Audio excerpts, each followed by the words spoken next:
Did everyone hear that? I hope so. Probably. That would be spectacular. All right. Well, now we're actually live, and this is the Deeper Dive presented by Yahoo Daily Fantasy Sports. $200,000 NFL baller this Sunday, $25K NBA baller tonight, and $30 in Yahoo Sports rewards points that can be all yours simply by signing up with us at awesemo.com. Go to the NFL tab at awesemo.com, click on articles. You'll see the Showdown article completely free by EMAC. Click that. You'll see at the top the Yahoo link, or our phenomenal social media guy, Brett, will probably throw the link to that in the YouTube chat in just a second. So you can get your $30 in YSRPs simply by signing up and making your first deposit on Yahoo Daily Fantasy Sports. Got some awesome contests there. They got the CSV upload and edit now, which is great, and a whole lot more. That $30 in YSRPs is as good as cash to be used on the site to play and win. And if you choose, withdraw that money. They are the sponsor of the Deeper Dive. It's Yahoo Daily Fantasy Sports. Remember, click that link in the Showdown Primetime article and get your YSRPs today. All right. I'm Dave Loughran. With me, Adam Scher. How we doing, brother? No, good, man. Excited to be doing a show with you. The 3-day weekends now of not having our show together on Fridays, it like throws me off. Well, I'm honored. That's very nice of you, and I appreciate it. I'm glad to be back as well, man. It's been a long weekend and a rough NFL week for me. Hopefully you did better than I did. Nope. Okay. Okay. Yeah, that was a tough NFL week, man. Yeah, it was not a good time. But you know what?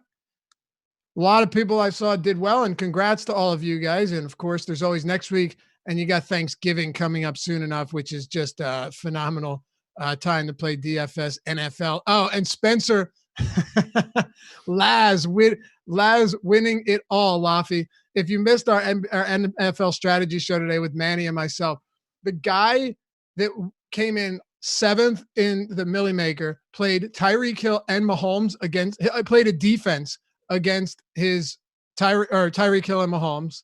And then he did it again and won the what's the $300 one? I can't remember what it's called. Wildcat. The Wildcat. He won the Wildcat with a defense against a quarterback and wide receiver again. It's a strong contrarian strategy that no one else will use. I said the only way that he must be thinking my defense will put some points on, offensive or defensive touchdown or whatever. And then Fitzpatrick is who he played, by the way, with Mike Gesicki. We'll have to run it back. That's the only thing I can think of, Adam. Or he just didn't put the right settings into whatever optimizer he uses. I think that's probably more likely. I thought the same thing, that he didn't put limit that. No, you can't play someone against them, but it was on a bunch of lineups and they all did well, which is really insane. And he played, this is the best part. He played 21 quarterbacks on a slate with 20 quarterbacks. You wonder why? Well, he had Andy Dalton as well. Yeah, I don't think there's a whole lot of thought process going into these lineups. I don't know, but the guy came in 2nd in the Millie Maker like 4 years ago too. Crazy. Right, no such thing as bad plays in tournaments. That's right. We are happy to have you guys with us. A couple awesome comments. Strap your hat on backwards, hit that like button, and let's win some money. Dude, that's got to be our tagline. That's phenomenal. You don't know JD says, Lofty, big thanks. Listen to you and Josh about D-Russ on Friday. Turned 25 into $1,350. That's awesome. Missed you, Lofty Doncic. Okay, we got the comments flowing in early, and we're ready to get rocking. 6 games. I ask you every time. Initial thoughts for this slate. Where are we at? I think it's going to be a high-scoring slate, especially on DraftKings. On FanDuel, I don't think there's quite as much mispricing. But on DraftKings, you have some, mid-tier guys that are just $2,000 less expensive than they should be. You have a game with a 245 or 246 total in Houston. You have a couple other games with 220 plus totals. For a 6-game slate, there's a lot of really good plays, a lot of points to be scored, I think. The only thing really lacking is cheap value, because we have guys coming back. We have other teams that are still missing players, but it's the 2nd or 3rd game without them. So I think that you're going to see really, really high ownership on the couple of decent value plays that there are, which means, for one, that, they should be in a lot of your lineups because they're good plays. But also, whenever you have just a couple of guys at the bottom end of the range soaking up a bunch of value or a bunch of ownership, you can get creative with those pivots because, when you're talking about guys like Chris Boucher off the bench, for example, it doesn't take a whole lot for him to disappoint and for someone else to do better. So getting creative with value plays, I think, is probably a pretty good strategy tonight. David Blakeney, glad to see Adam here. Nowhere near enough Luka love this morning. Oh, okay. We'll see where you're at as we get throughout the show and hit on that. Did I show you the socks I got? I don't remember what chat I posted them in. What's that? Did I show you my Luka socks? No, you got Luka socks? Yeah. Someone sent them to me. Oh, they're awesome. Pretty awesome. That is really cool. Hey, 750 likes. NBA DFS rankings for free.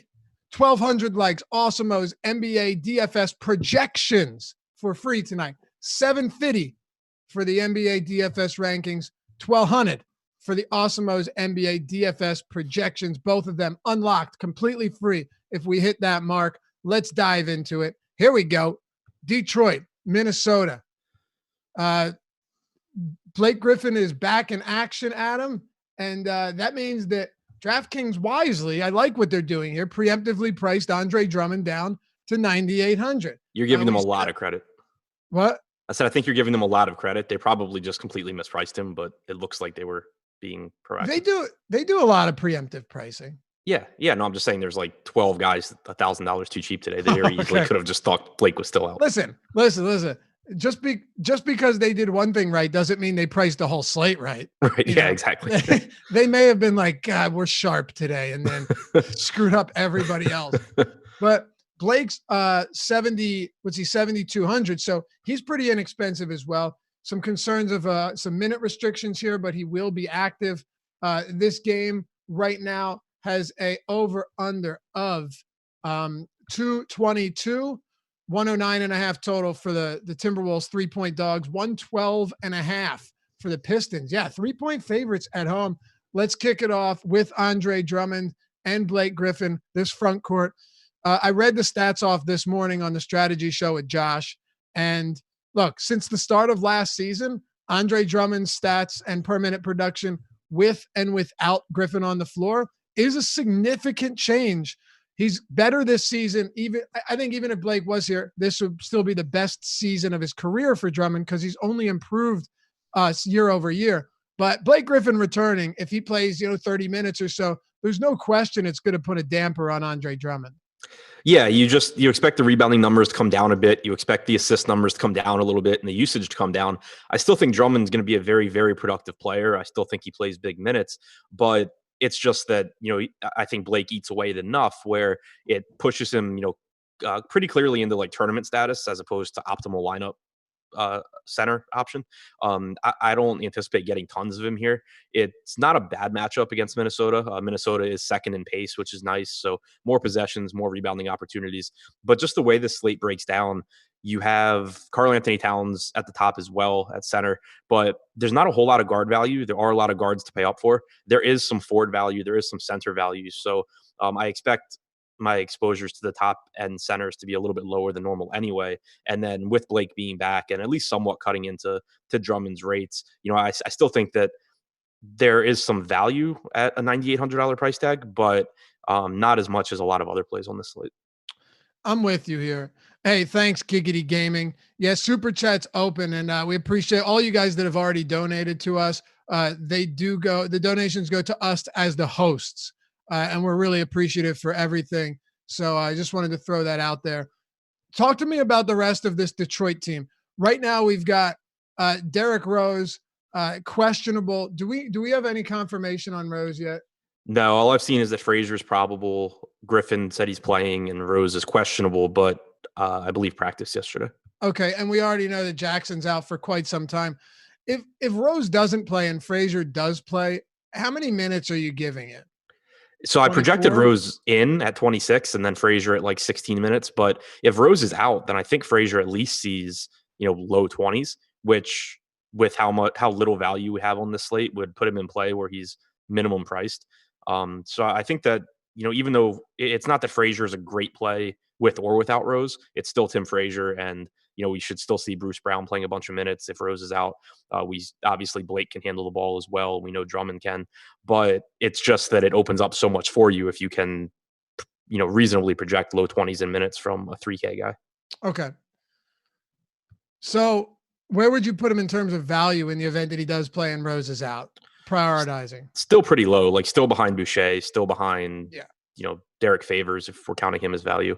But it's just that there's not that many really cheap value plays. Like most of the value that I feel remotely good about on this slate is at least between 4 and 5K on DraftKings. So I would start getting to some Frazier if Rose is out, just as a guy that I can use to open stuff up. Is there anything else you like for this Pistons team today? Blake coming back surely puts a damper on everything. Yeah, it does. If the slate were different, I would be more interested in Blake himself, but obviously have no idea what really to expect from him. I have him in for 28 minutes right now. I haven't seen anything official on what to expect. His salary, like you said, is low enough that he certainly can beat it in a pace-up spot. But the problem is that when you start comparing him to like a $6,300 Aldridge or to a similarly priced Brandon Ingram, it becomes really, really difficult to justify Blake. Okay. Yeah, that's where I'm at too. I don't have much love on this side. On the other side, obviously we have questions about what's going to happen with Jeff Teague and Shabazz Napier. I mentioned this morning that I really love what I'm seeing from Andrew Wiggins. And if Teague remains out along with Napier, I know that this isn't a popular play, but you know what? It worked out great for me on Friday at 5% ownership. Andrew Wiggins has seen his price come up a little bit, but he's just been so much more involved as a playmaker, initiating the offense, something we really haven't seen a whole lot from him in the past, even when Teague was out. I know Towns got into some foul trouble in that game, but nevertheless, Wiggins had a phenomenal start and has now been pretty consistent, especially since Teague has been sidelined. So yeah, Wiggins to me obviously stands out as someone that I'm not afraid to get to, even at an increased price point. But of course, the big topic here would be Karl Anthony Towns. Adam, let's run through both of those guys. Yeah, so I mean, Towns is, I think, the clear priority for Minnesota. Pretty decent matchup against the Detroit defense that's been inefficient this year. Blake being back shouldn't do a whole lot to help in that regard, I don't think. Towns, leads the team in usage, leads the team in rebounding percentage. He's involved as a playmaker as well. His rates across the board are down this season compared to last season, but we're still talking 8-9 games. I guess even less for him since he was suspended. So I expect there's no reason to think that his rates end up being significantly lower this year than they were last year. It's basically the same team minus Jimmy Butler. So I think that he should be fine in that regard. He's still very favorably priced. The only thing keeping him out of like optimal roster construction for me again is that you have Boucher, you have Favors, you have Cauley-Stein, you have these 3K, 4K guys that you can go to at center that you can't at guard. So that keeps him out of like optimal builds, but it also means that his ownership should be in check in tournaments, even though he's clearly the top pay up option at center. And I don't think that's, sneaky. It's just going to be that a lot of lineups don't get there. So it shouldn't be one of those slates where Cat comes in at 50 or 60% owned like we've seen recently. And as far as Wiggins, I'm with you. In the 3 games that Teague missed, I have him with a 19% expected assist percentage. Last year, under these circumstances, he had about a 14% assist percentage. So I think that you're right. You are seeing more opportunities. They're converting as well, and he's playing big minutes. So the thing that makes it still hard for me to get there is that he's more expensive than like Drew Holiday, for example, in the most appealing game on the slate. But I think that as far as contrarian tournament plays go, you at least should be viewing Wiggins in a little bit different light if Teague is out, because he is taking on more of a playmaker role. I think that's a good way to put it. Of course, Drew Holiday, this spot for him is a good one, but we'll get into that. I have some slight concerns about Holiday too. So it's not like I feel awesome there, although his price is down. But yeah, I would just, urge you if Wiggins is going to be super low on and Teague and Napier out, there is still some meat left on the bone. There is probably the best way to put it. Thoughts on Rocco or anyone else from the Timberwolves? Not really. There's just so many plays that I really love on this slate that I don't want to like get bogged down with completely mediocre guys. Okay. Q 6 for 6 from 3 for Rocco. All right. Anything from this game? No, it's pretty much Towns, Wiggins, and then on the other side, All right. not a whole lot. Talk to me about Boston and Dallas. Gordon Hayward undergoing surgery with that broken hand. Really disappointing after how great he's looked. Finally looked like this guy had made it back from that gruesome injury that he suffered under the basket against the Cavs 2 years back in their opener. Now he's out, which means we've got the likes of Jason Tatum, Jaylen Brown, Marcus Smart going to have to pick up some of the slack there. How do you, I guess the most important question here is, how do you see this offense changing? Who do you see picking up the slack? What do you think the starting lineup and the rotation looks like? Do they shift these guys up? What do you see? Do you think Mark? Well, you know what? Go ahead. What do you got for Boston with Hayward out? I'm expecting Smart to get the start. He started the second half of the game on Saturday against the Spurs. So I don't think that anyone necessarily sees like a huge bump in usage so much as it's kind of spread out. Like Hayward only had about a 22% usage rate this year. It's not like you're taking out a guy that was up at 28 or 30%.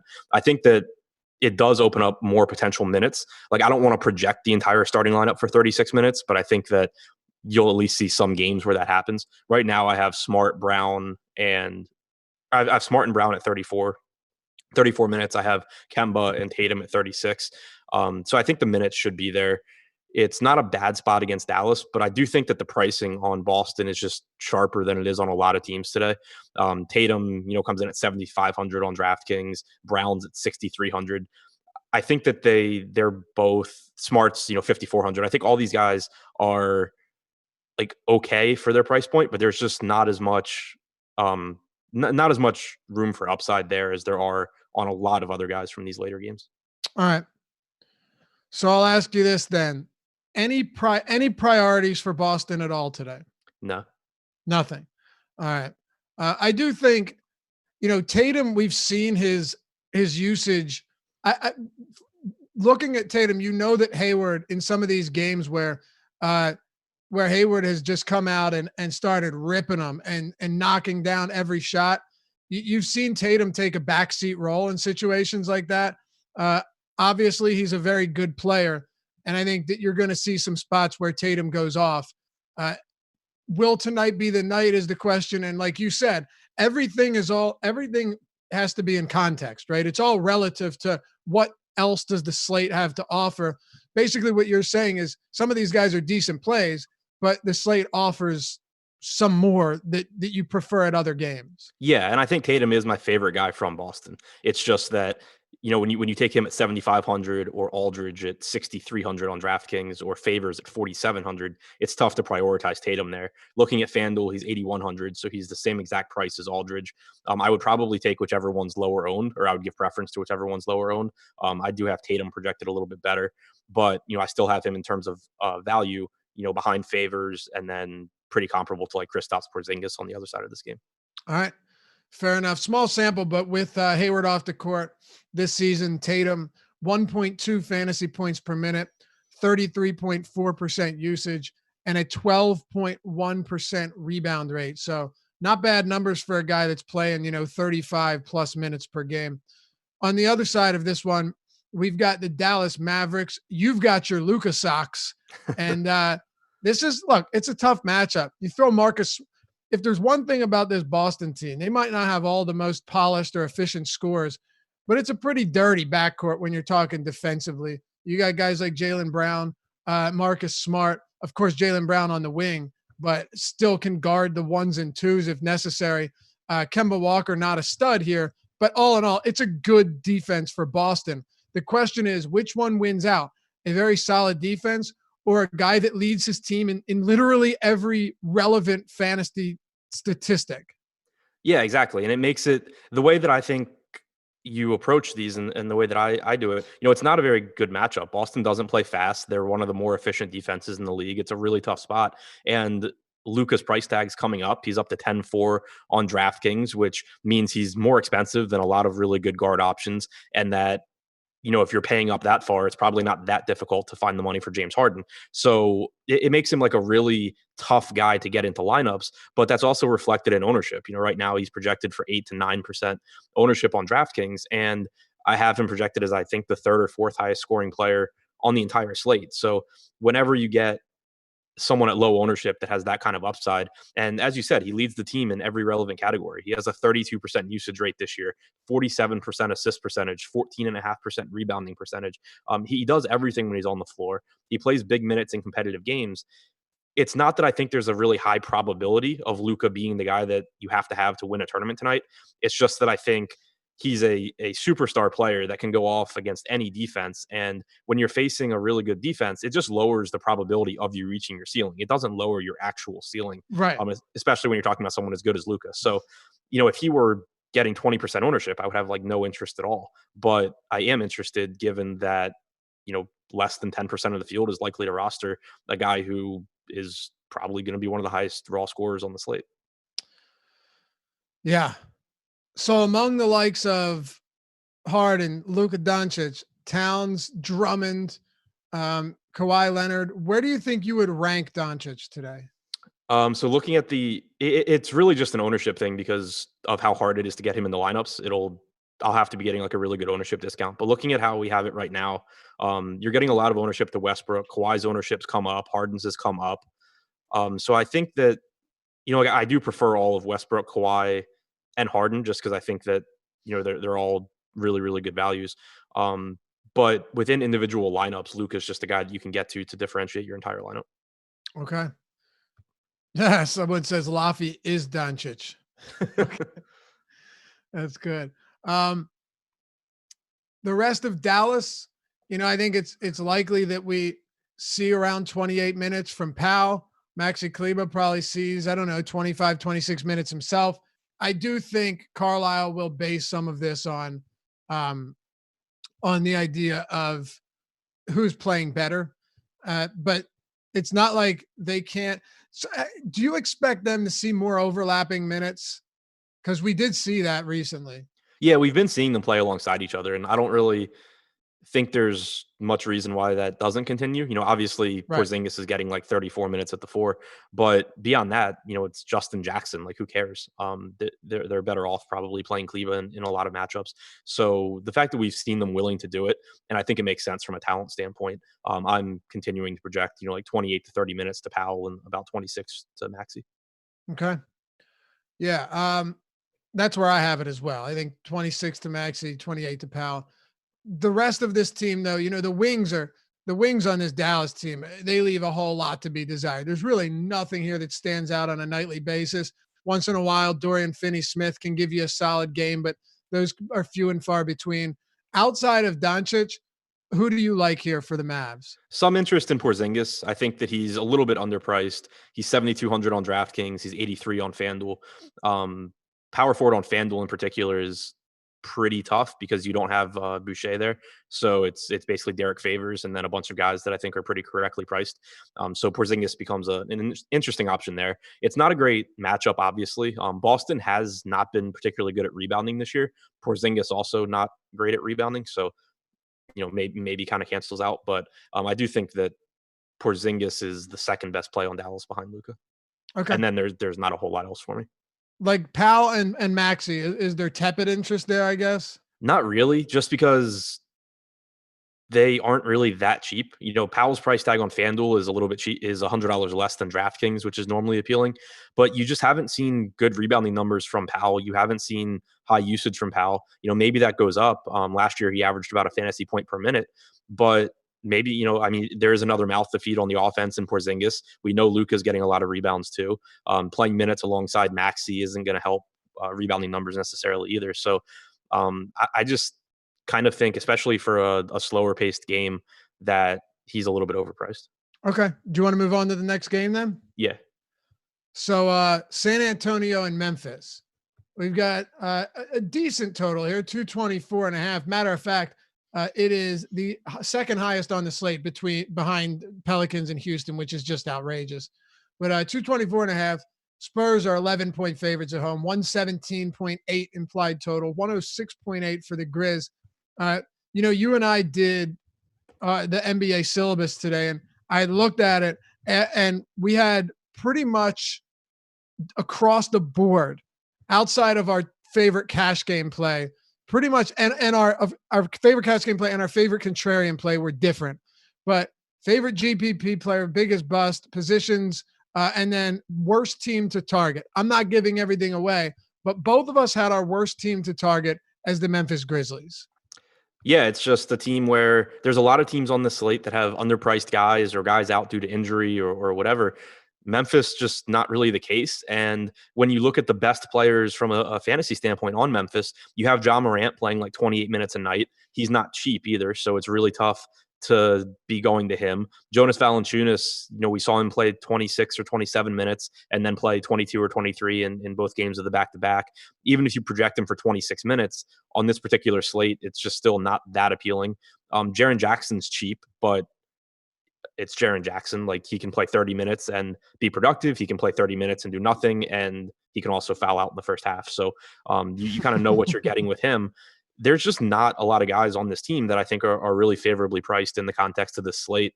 It's not like San Antonio is, a bad team either. So yeah, if someone from Memphis breaks the slate, then, good for them, but I probably won't be there. If you could tell me there was even a 25% chance that Jonas Valanciunas played 30 minutes today, I'd have some interest in tournaments, but that hasn't been the case. The Spurs, however, this season are pretty much a middle of the road team. They're playing at the 14th fastest pace. Defensively, they rank 10th best. So, not great, or sorry, 11th best, not great, and definitely not horrible. They're a well-coached team with some good players, but they're not a juggernaut like they used to be. And we saw that last season as well. Lamarcus Aldridge, though, definitely stands out at this price. I've said it a couple of times now. This ownership or usage for him is not going to remain at 22%. It shouldn't be 27 that it was last year, but I don't believe that DeJounte Murray is taking 5% off his rebound rate and 5% off his usage. That to me doesn't make sense, given that this team really haven't had a whole lot of turnover from last season to this. Whether you love him or hate him as a player, whether you believe in him or not, $6,300 on DraftKings is really inexpensive against this Memphis Grizzlies squad. Yeah, basically the $6,300 price tag. Because I have legitimate concerns about his assists, his rebounding, his peripherals in general. But the $6,300 price tag is basically just saying, okay, we've factored in all the stuff that's gone wrong this year. Exactly. And we've priced him like to a median, or we've probably underpriced him even based on that. And if you assume that there is any sort of positive regression for Lamarcus Aldridge going forward, then he's just clearly underpriced. So it's just not a whole lot of downside for him at that salary. There's tons of upside. I hate rostering guys like this when they're popular, but at that price tag, I don't really see a way around it. It's a huge pace up spot against Memphis. They played at the 6th fastest pace this year. They've been one of the least efficient defenses. There's just not a whole lot that can go wrong if you get 34 minutes of Lamarcus Aldridge at 6,300. On FanDuel, on the other hand, at 8,100, I think it's much more correctly priced. I like Porzingis a little bit more.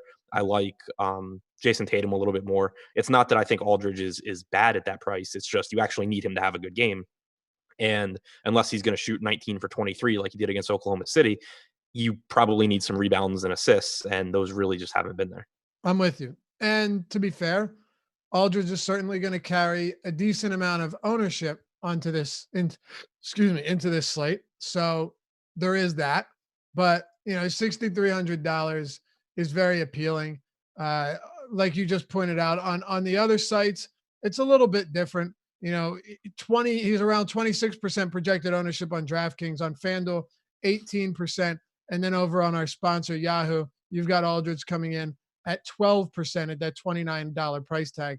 Now, the problem with the Spurs is at center, if any of these guys could be guaranteed even 24 minutes, we'd be talking about them, right? If DeJounte Murray was getting opportunities an opportunity to play more than 24 minutes a game, I understand he did have that one game with 26, but he hasn't played more than 24 outside of that one contest. His per minute production has been through the roof. I mean, spectacular. One of the best in the league for anyone averaging more than 20 minutes per game this year. He's averaging 1.42 fantasy points per minute. But, at this price tag, it's tough to get there knowing that you got to project him for like 24 minutes. Yeah, one thing I do want to point out is so we had that game where he played 26 minutes. The only game he's played since then was the 20-point loss to Boston, where he played 24 minutes, but he subbed out with about 5 minutes to go in that game. For comparison, like DeMar DeRozan didn't play at all in the fourth. Aldridge subbed out with 9 minutes to go. I think he very easily could have gotten another couple of minutes if that game had been competitive.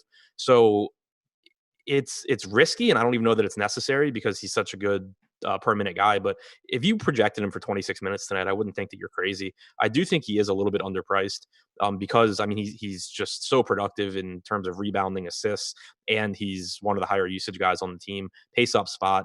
I do really like the spot for him. The only thing I don't really like is that right now we have him projected for 20% ownership on DraftKings. It puts him as like the 8th or 9th highest owned guy. I just never feel good about taking a guy on some sort of minutes restriction at that ownership. But I do think that he's underpriced, and I do think that we could be seeing his minutes kind of slowly tick up. Yeah, the wild thing though is he's projected to be one of the highest owned players across the industry today. Yeah, and I think it makes sense when you look at the guards in his price range. There's a lot of underpriced guards today, but they're in like that 7,500 plus range. So there's not a whole lot if you need to fill out a lineup with a guy around 6K. And I think Murray is one of the better options there. I have him projected for like 1.4 points per minute. So I do think he's a little underpriced. By the way, a lot of comments in YouTube chat saying that Lamarcus Aldridge is washed.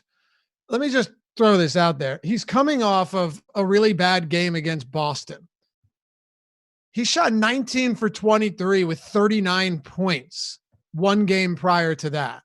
So yeah, Aldridge is nowhere close to the player he was before, right? But he's also still averaging north of a fantasy point per minute this season, and is priced basically as low as you're going to find him. So Adam, maybe he is washed, but even a washed Aldridge is proving that he can still have some decent games. He already has a 46, a 40, a 57 this season. It's not like every game has been 12 fantasy points and we're hoping that he rebounds in a big way. Yeah, and that was kind of my point with the DraftKings price tag. Like, even if you think he is washed, 6,300 is like the correct price, probably a little bit too cheap for a washed Lamarcus Aldridge. Right. And there's some chance that he's not. Do you want to talk about anyone else from this game? Rudy Gay, really anything else?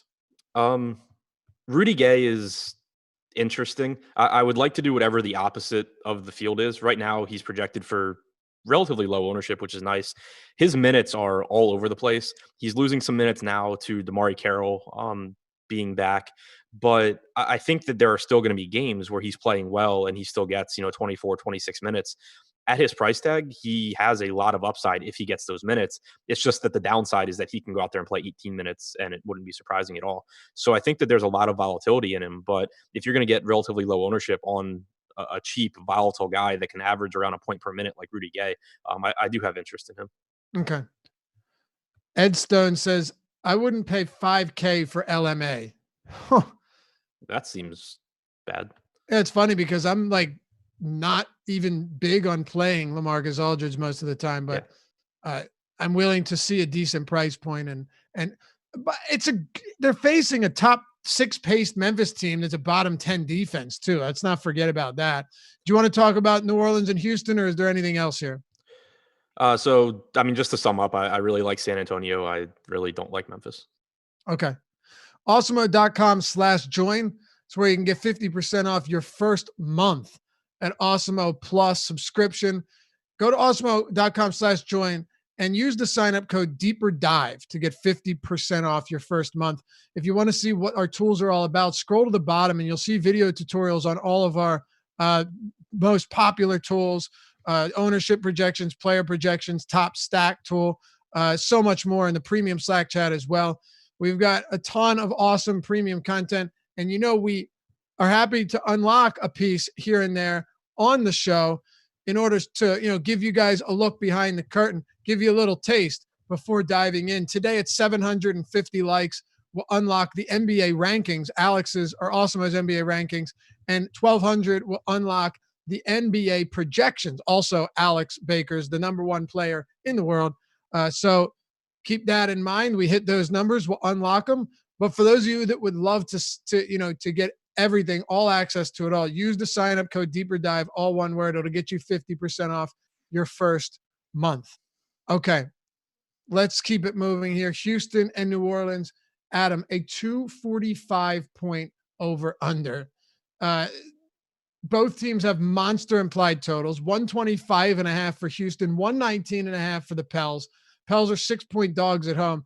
This is outrageous. I mean, you've got two teams, and if you're wondering why this is the case, I'll explain. You got two teams that rank bottom 10 in defense. Houston's 22nd in defensive rating. The Pelicans are 29th, allowing 113 points per 48. Rockets rank first in pace. Pelicans rank fourth in pace. I mean, it's just, you talk about a shit show defensively for both teams. Houston's looked a little bit better lately, but neither of these teams are too concerned about playing defense. Let's start with the New Orleans side of the ball. Derrick Favors. I want to start here because Favors has played 22 or fewer minutes in 5 of 6 games. And then last night he played 29 minutes and, or I'm sorry, not last night. 2 nights ago, he played 28 minutes, 29, and Jahlil Okafor was a DNP CD, never touched the court. Do you think that Derrick Favors can continue to get similar run today, and Alvin Gentry has decided that that's the way he's going to go, at least for now? I don't have any reason to think otherwise. I think that there is obviously some chance that Favors doesn't play a lot of minutes tonight, but he the night before the game where he played 29 minutes, he had played 18 off the bench. He said that he was feeling a lot better in that game than he had in the prior game. And then they started him against Charlotte. He went out, he played 29 minutes. He's a better basketball player than anything else they have, at center. It makes sense for them to try and to play him if he's healthy. I'm not expecting him to get up to like 36 minutes or anything, but I definitely think that there is a better chance that from this point forward, we see, 26 to 30 minutes a game from Favors than that he goes back to playing like 20 minutes a night. Obviously that risk is there, but it's also not like we're paying a premium for him, and there's not a lot of value on this slate. So in a game that should have tons of possessions, tons of scoring, tons of rebound opportunities, and you have Favors at 5,300 on FanDuel, 4,700 on DraftKings, I am more than willing to, hope that he gets around 28 minutes again. And one other thing to point out is, like, people have been really down on Derrick Favors. He hasn't been good from a DFS standpoint as far as his actual point totals go, because he hadn't, prior to last game, been playing a lot of minutes. He's still been producing on a per minute basis. He's still been about a 1 fantasy point. He always has been. Yeah. Right. Yeah. So it's not, it seems like the sentiment around him has been like that he's like old or washed or something. Like, he's still producing. It's just a matter of being on the floor. There's no reason to think that as long as he gets, around 28 minutes tonight, that he doesn't have a good game. Right. All right. I hear you. Look, I have some trepidation there, but at that price point in this game, there's obviously more upside than there is risk. So right. That's how I view this. Outside of him, though, we're looking at guys like Drew Holiday. We already got into Wiggins a little bit. Drew Holiday is a very good player. Josh, for a moment, called him the best two-way guard in the league. And then we remembered about a couple of other players, but he is very good in that respect. The thing here is that Drew Holiday, I honestly think he would have been better off with Anthony Davis and without Ingram and Lonzo Ball. Because when you look at Holiday's numbers this season, maybe they improve, maybe they get better, but this is some concerning stuff. I still like him because this game, I like most players from this game, especially someone that can rack up counting stats like Drew. But his usage is down 5% and his assist rate is down 5% this year.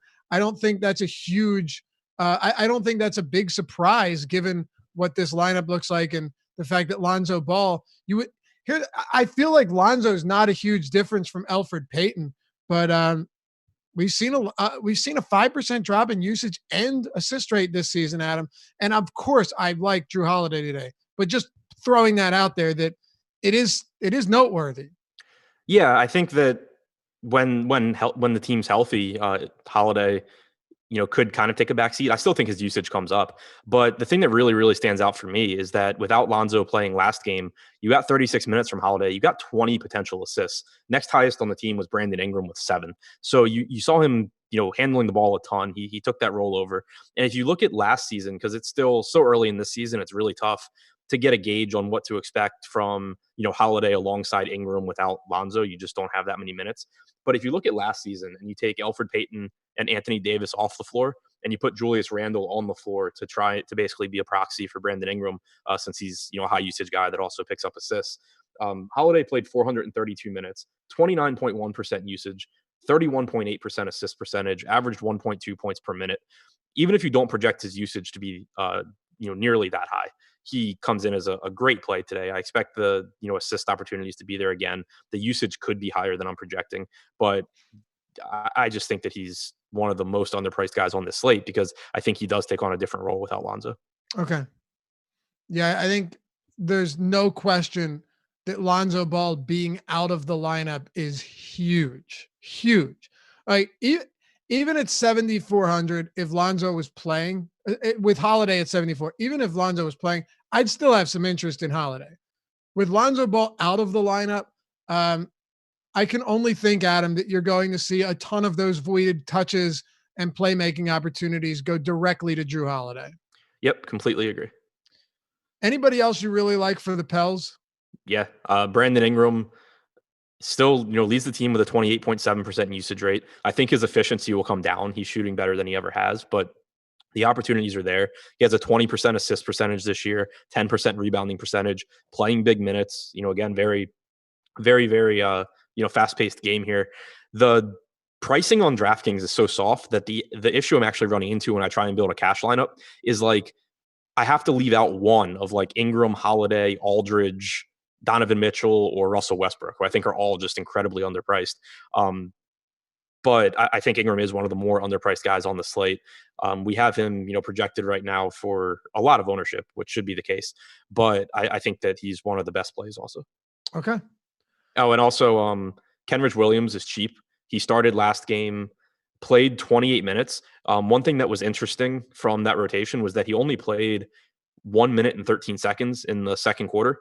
Obviously, that could happen again, but I think that there's at least room for him to actually play north of 28 minutes.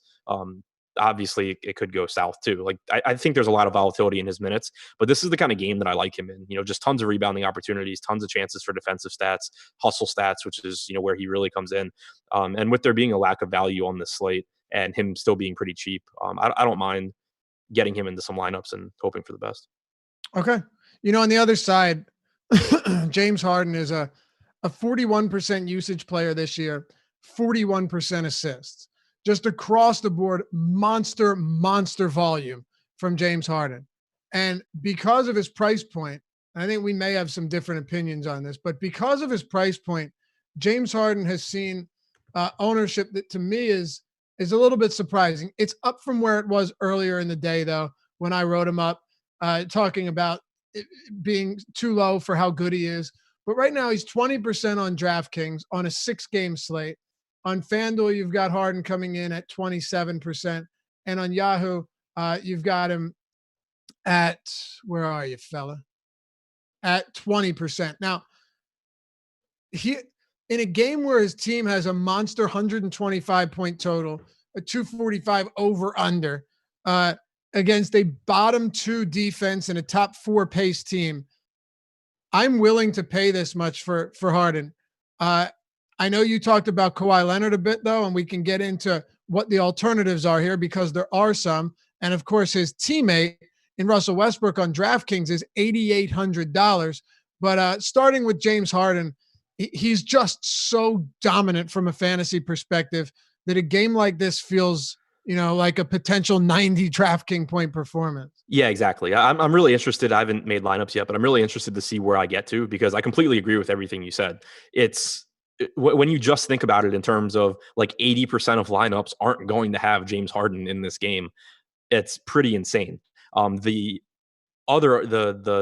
counter argument is that not only is he the highest actual price by a wide margin on DraftKings, he's the only other player even at 10K or Towns at 10K and Doncic at 10.4. So not only is he the most expensive player, but also there's a ton of opportunity cost at guard when you have all these guys like Westbrook, like Jrue, DeJounte Murray. There's all these guys, Donovan Mitchell, that you can go to for less that give you really high upside.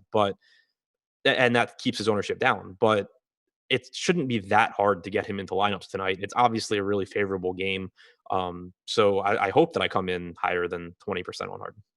Yeah, me too. Me too. How about Russell Westbrook? I think that he's just way too cheap. He's coming off of a couple of bad games. He lost a few minutes in the Golden State game because he tweaked his ankle with about 6 minutes left, and there was no point in him coming back. The next game was a blowout against Chicago. There's no reason to think he doesn't get 34, 35 minutes tonight, assuming this game is competitive. He's second on the team in usage, second on the team in assist percentage, second on the team in rebounding percentage among the regular rotation players. 8,800 is a joke on DraftKings. 9,900 on FanDuel is really cheap as well. A better play on DraftKings because you don't get penalized as much for turnovers. You get the triple-double bonus, and he's just really cheap. But, I think just pretty clearly very, very underpriced on both sites. If I were to tell you that you can play someone at 8,800 who's averaging 17 and a half or 17 and a half potential assists and 13 rebound chances per game, and he has a usage rate that, of course, is behind James Harden because everyone in the league is going to be behind James Harden, but is still sporting a usage rate that is approaching 30%. You wouldn't even believe me that guy exists. So I just think, like you said, it's way too cheap.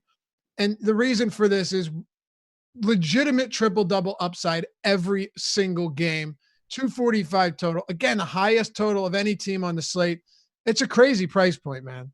So yeah, it really is. It was one of the first things that jumped out. And again, like I just said when we were talking about Ingram, the only thing that makes it interesting on DraftKings is that they've priced so many guys so low that it kind of makes you still have to make decisions amongst those guys. A lot of people ask this question all the time. What about Westbrook and Harden together? I have no problem with it. Nope. When you look at the usage, the next closest usage player on this team is at like 18%. So It's similar to LeBron and Anthony Davis. It's not something I worry about, Adam. And my answer to that normally is that if I'm playing them both, or in the case of like Harden, with him being clearly the most expensive guy, I do try and correlate a little bit more within my lineup than I normally do. But that shouldn't be an issue on this slate anyway, because New Orleans has like 3 of the top plays on the slate. Is there anything you like from Houston? And just please don't tell me Eric Gordon. Don't hurt me. I mean, I like the price tag on Eric Gordon, and there's not much value today. But he's not in a good spot as far as playing with when Westbrook and Harden are both healthy. Like every minute Eric Gordon plays, he's on the floor with at least one of Westbrook or Harden, and his usage rate for the season is 18.5%. He's getting like no peripherals. There's nothing really that I expect to change there. It's just that anyone running around for 30 minutes in this game, I think, has the potential to pay off sub 4K price tag. But the guy from Houston that I actually really like, in addition to Harden and Westbrook, is Capella. On DraftKings mostly. He's 9,300 on FanDuel, so that's pretty tough. But 7,300 on DraftKings, not getting projected for much ownership, which I think is because there's value at the position. But after seeing Capella's minutes be all over the place throughout the first 6 games or so of the season, 36 minutes 2 games ago, 42 minutes last game. Yeah, he had mentioned his shoulder was bothering him. My guess is that that's not the case anymore, and that's why we're seeing the minutes go up. But he's only averaging about 29 minutes per game this season, still 6th in the NBA in rebound chances per game. And now you're getting this really fast-paced game against the Pelicans, who don't play defense. He should get tons of rebound chances. He should get plenty of easy dunks. I love Clint Capella here in tournaments. I love that call too. And by the way, as much as I dislike Eric Gordon, I'm not going to fault anyone for playing a dirt cheap Eric Gordon. It just because product of this and the environment of this game. Like, I get and it. To me, it's like you look at the guys around them. Do you really feel that much better about a $4,200 Norman Powell than a $3,900 Gordon? No, right. No, look. Again, like I said, I hate the idea of playing Eric Gordon, but if he were in the tournament winning lineup today, in the excellent 8s, I wouldn't be like, oh my God, he played Eric Gordon. I think the most likely reason Eric Gordon would be in a tournament winning lineup is because you saved a bunch of money and the other guys did well and he didn't. Exactly. Yeah. I mean, if he gave you 23 at that price, you might be okay. And, eventually he's going to start knocking down some shots. Yeah, and there's also, whenever you talk about someone like Gordon, his average usage isn't going to be very high playing with Harden and Westbrook. But if he goes out there and knocks down the first 3 threes he takes, he's going to take more shots within that one game. Do you have any concerns about playing Capella and Westbrook together, and knowing that, you look at Capella's rebound totals over the past 3 games and Westbrook's rebounding has been way down? It certainly seems like the more Capella's on the court, he's not giving up rebounds like Steven Adams was willing to do. I'm not that concerned about it just because of Westbrook's salary, especially because we're mostly Sure. talking Jeff DraftKings. Teague out, Shabazz Napier out. Sorry, go ahead. Especially since we're talking mostly DraftKings, since Capella is a totally different play on FanDuel. Westbrook's just so underpriced. Like, I don't need him to get 12 rebounds to pay off 8,800. Okay. Anything else here, or can we move on? We got 2 to go. Remember to make some game stacks of this game. Like, the plays by themselves will be popular, but I think it'll probably be disproportionate to like all being in the same lineup. Absolutely. Toronto, LA Clippers. We've got the Raptors playing the second of a back-to-back, 222.5 total. Clippers are 10-point favorites here, 116 total for them, 106.3 for the Raptors. I want to get through all of this, but I want to make sure we hit on it. So first, I want to talk about Chris Boucher. He definitely saw elevated playing time or extended playing time because of that foul trouble for OG Anunoby in the first and second quarter. He played 24 minutes. I know you do like him a lot today. How many minutes do you think he gets against the Clippers? I have him at 22. My assumption is that he's going to be the first guy off the bench. So like if OG plays 34 to 36 minutes as I expect, I think that the most likely outcome is that Boucher just takes front court minutes from like Gasol or something. Like, I think he gets his 20 to 20 around 22 minutes regardless. The one caveat that I would put out there, and I was talking to Josh about it before the show, is Rondae Hollis-Jefferson was the backup yesterday to Gasol as far as subbing in when Gasol went out. There's a non-zero chance that we're all just wrong and he gets those front court minutes and Boucher loses minutes, in which case you have a 40% owned guy not playing a lot of minutes and a 2% owned guy taking those minutes. So Yep. I think Rondae Hollis-Jefferson's a very low probability play, but he's a really, really, really good leverage pivot in large field tournaments, because if he gets more minutes than we expect, or if Boucher gets less minutes than we expect, the most likely reason is Hollis-Jefferson. Absolutely. Where else for Toronto are you looking with Kyle Lowry and Serge Ibaka sidelined? Powell for value. He only played 26 minutes last night. I think that more often than not, you're going to get around 30 from him. Not a great producer, but there's not a ton of value to like on this slate. Siakam is really tough to get to, but I expect huge minutes again. Played 42 last night. I have him at 38 tonight. Also have Van Vliet at 38. Relative to other options on the slate, neither one is a like core play for me, if you want to call them that. But they're both guys that I have projected really well, and I think they should play big minutes and be really, really involved. Marcus Gasol with the huge minutes last night. He didn't play a ton in the fourth, but he still got a ton of run. Do you see him turning things around here? I don't think he's very good anymore, but yeah. The rates are down across the board. I think you could see 32 minutes again. I also think that there's some chance that he doesn't play that many minutes on the back-to-back, and that's where some of Boucher's minutes come from. He's a completely like neutral play for me. In terms of position and salary and projection, I have him behind Boucher and Pascal and Van Vliet. And okay. Kawhi Leonard, simply put, he's just too cheap on DraftKings. Yeah, our ownership came up on him, but he has a 39% usage rate this year. It's crazy. He almost has the same usage rate as James Harden does. He's playing 33, 34 minutes in competitive games. He has a 33% assist percentage. We're getting at least one more game without Paul George out there. Toronto is a good defensive team, but they are playing at a reasonably fast pace this year. And Kawhi just does everything when he's on the floor. I think that it feels like the play that ends up burning me tonight, just because I think I'm going to have so much more than the field. But I don't have any reason why Kawhi's not one of the best plays on the slate. Do you see yourself, and I agree with you, I won't even add on to that. Do you see yourself getting to, anywhere else like Landry Shamet, Lou Williams, Montrezl Harrell? Is there anything else other than Kawhi here against a good Toronto D? Not as a priority. Lou Will and Harrell are what they are, but I have them both projected to play about 30 minutes. I think they'll be productive in those 30 minutes. It's just that with all the really good plays on this slate, they don't really stand out. Okay. Last one here. Let's get into it. And before you guys head out, always appreciated you hit that thumbs up button. Like the video, help support us here so we can keep putting out free content. And we did hit that 750 mark. Set 777. Now 1,200 gets the projection, but we just unlocked the NBA rankings for today. So good stuff on that one, fellas. Last game, Golden State and Utah. I'll let you run with it. Not one that I love, but I can understand why you might have interest in a Mitchell or you might have interest in a Mike Conley. Starting with Utah, where are you at? I think Mitchell's the priority here, especially at 7,300 on DraftKings. He's got a 30% usage rate this year. Also has a 23% assist percentage, being the backup point guard to Mike Conley.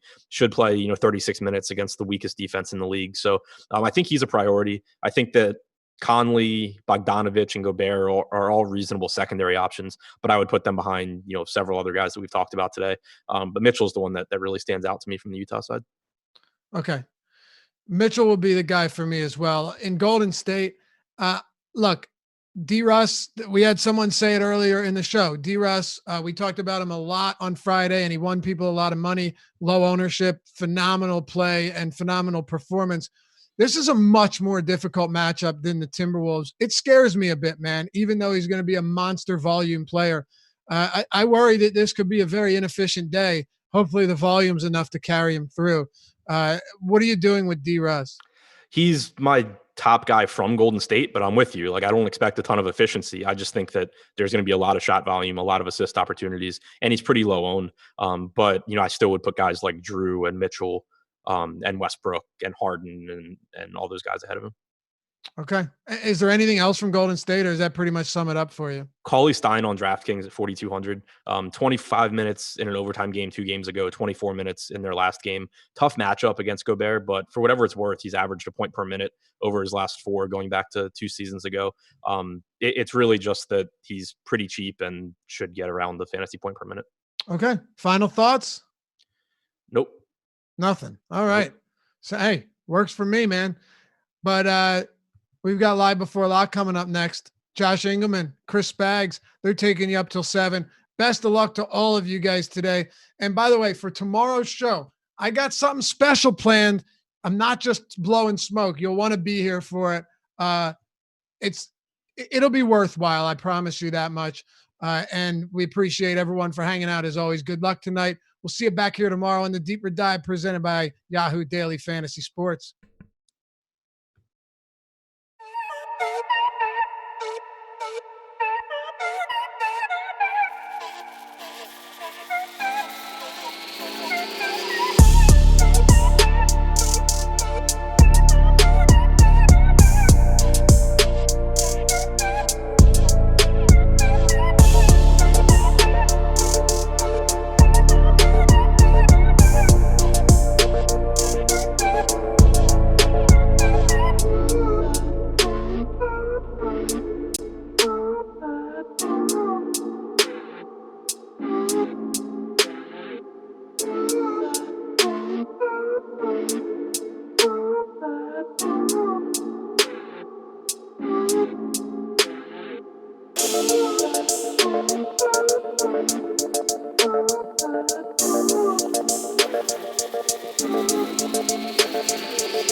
We should be starting up now. Hello, everybody. Welcome to the awesemo.com Live Before Lock show. We taking you through the day's 6-game NBA slate, and it should be an interesting one because we got some wild plays we're going to talk about.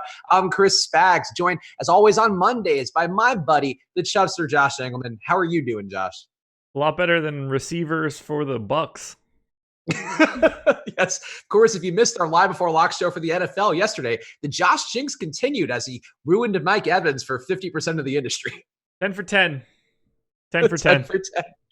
But you know what? For NBA, though, you are unparalleled. I know, actually, there are many parallels on this very show, including our Fast Eddie Fear friend. We'll be back tomorrow with Chris Randone. But you are unparalleled in the DFS NBA industry, and I'm confident in your ability to get back on track today.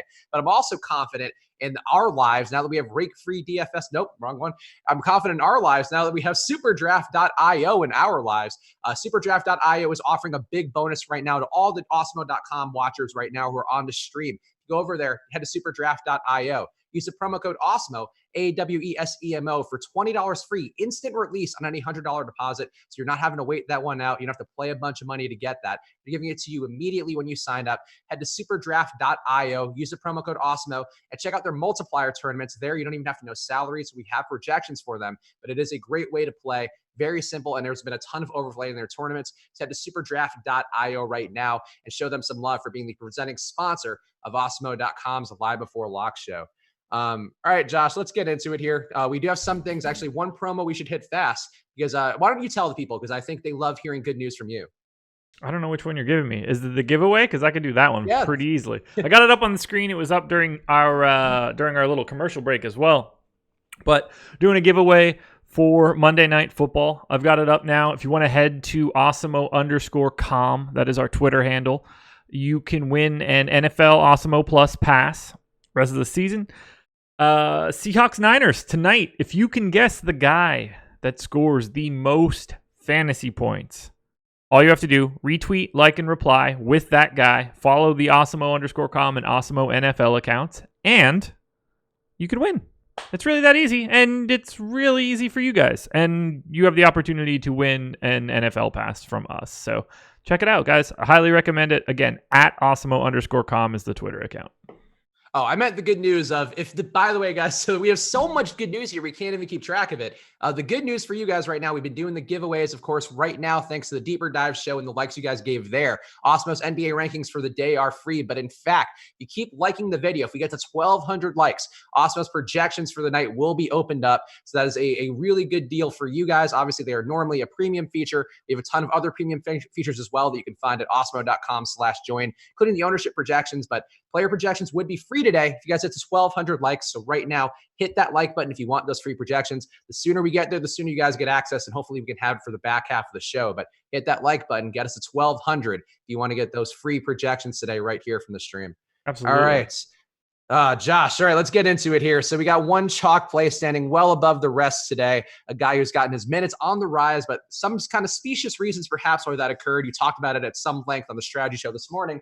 Chris Boucher, depending upon how you pronounce it, a great per minute player whenever he's seen court time. The issue is that he's behind some guys right now. He played as a backup to OG Anunoby, who did have some foul trouble, maybe give him some extra run.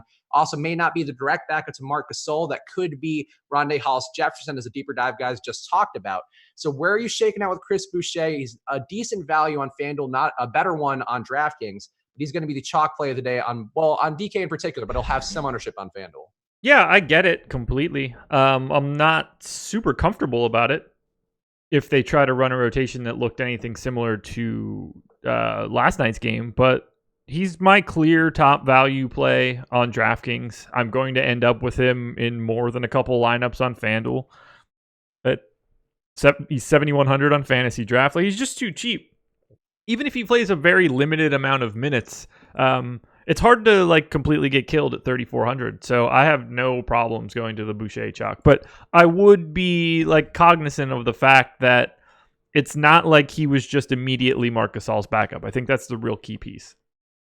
Yeah, I mean, again, he did come in directly for OG Anunoby. He is big enough where he has played backup center before, and certainly been more effective in the very limited time we've seen him than Marc Gasol has been this year, who looking closer to the side of washed up than perhaps you'd want to see him being after his big championship run, helping them get to that point.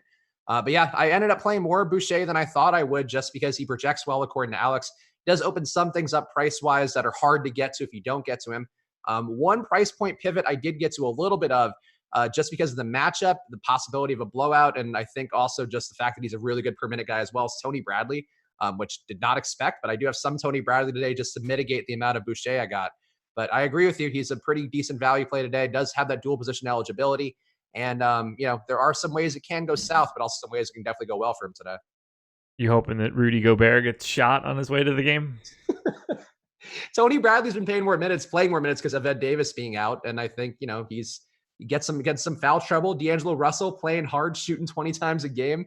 Maybe that's what gets him into foul trouble. And then Tony Bradley can dominate. He's going to dominate that second unit anyway. Like, I think he could have a crazy day in 10 minutes of action.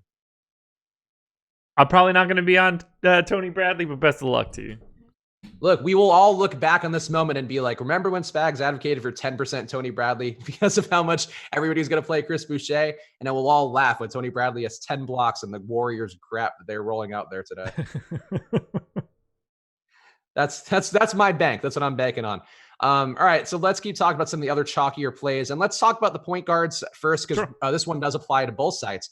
Russell Westbrook, price down industry-wide.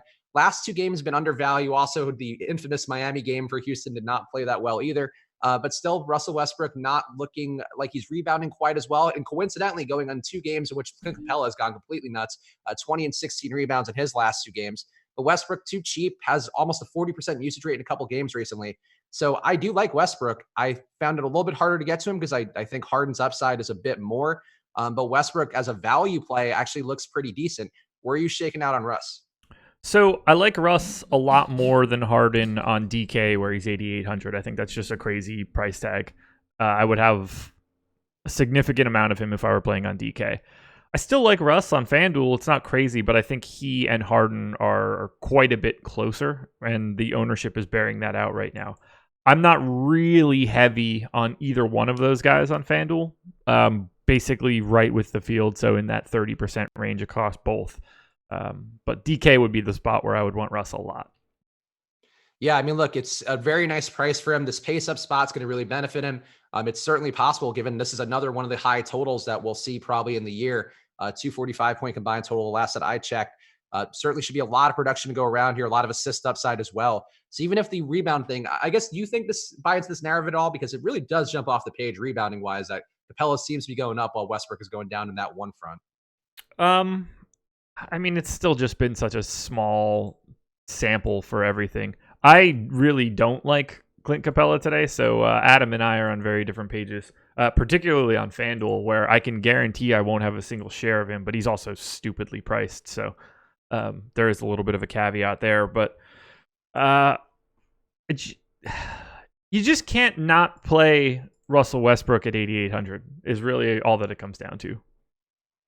Yeah, it's a good price. The matchup really fits. And, again, just so much scoring around in this game, so much pace as well. That is sort of Russ's wheelhouse, playing in that kind of, getting up and down the court style of play, and going to benefit him about as any matchup he'll have all year long, one would think. Oh, yeah, it's not going to get much better than this. How about his partner, James Harden? Because his ownership is going to be much lower. The deeper dive guys kind of talked about that equation a bit more, where 80% in the field on DraftKings today not going to be playing James Harden, but we know his massive upside. We know, too, he's also just due for positive regression, shooting only 39% to start the year, only 30% from deep. But he has still been gunning as much as ever. And I don't know. Actually, this is one thing that we could have looked up in advance. I don't know how the strip clubs rate in New Orleans. So I think they're 6th, I believe I saw. Oh, no. So what does he affect? What's the correlation then to his performance today? I don't know. Nothing in my spreadsheet. That much I can tell you. Honestly, might be worth it. Might be a little bit of an edge. But yeah, look, I like Harden again a lot too. I did pay up for him a little bit.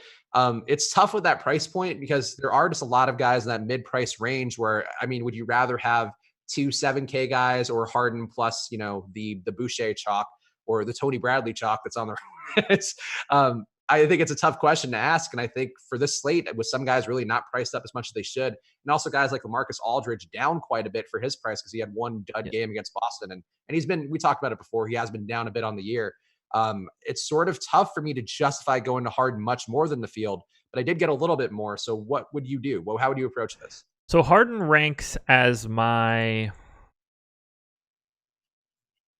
18th guy overall on DraftKings. But I don't get the sense that he would be very highly owned for me. I have Westbrook handily ahead of him. I also have Towns and Drummond ahead of him. So with having that many guys in like the higher tier of salary above him, I have a hard time seeing him as someone that I would get a lot of. I'm guessing somewhere in the neighborhood of like 15%. I would just be so much heavier on Russ and in particular Towns. Towns only at 13.5% ownership. There's just not enough pay down options on the slate today to make Harden fully viable for me. Not to say that I don't like him. He has more. I project him for more fantasy points than anybody else by a mile. The Towns call is a pretty interesting one because I ended up with a little bit more of him because his per minute performance has been really one of the wilder ones in terms of the standard deviation.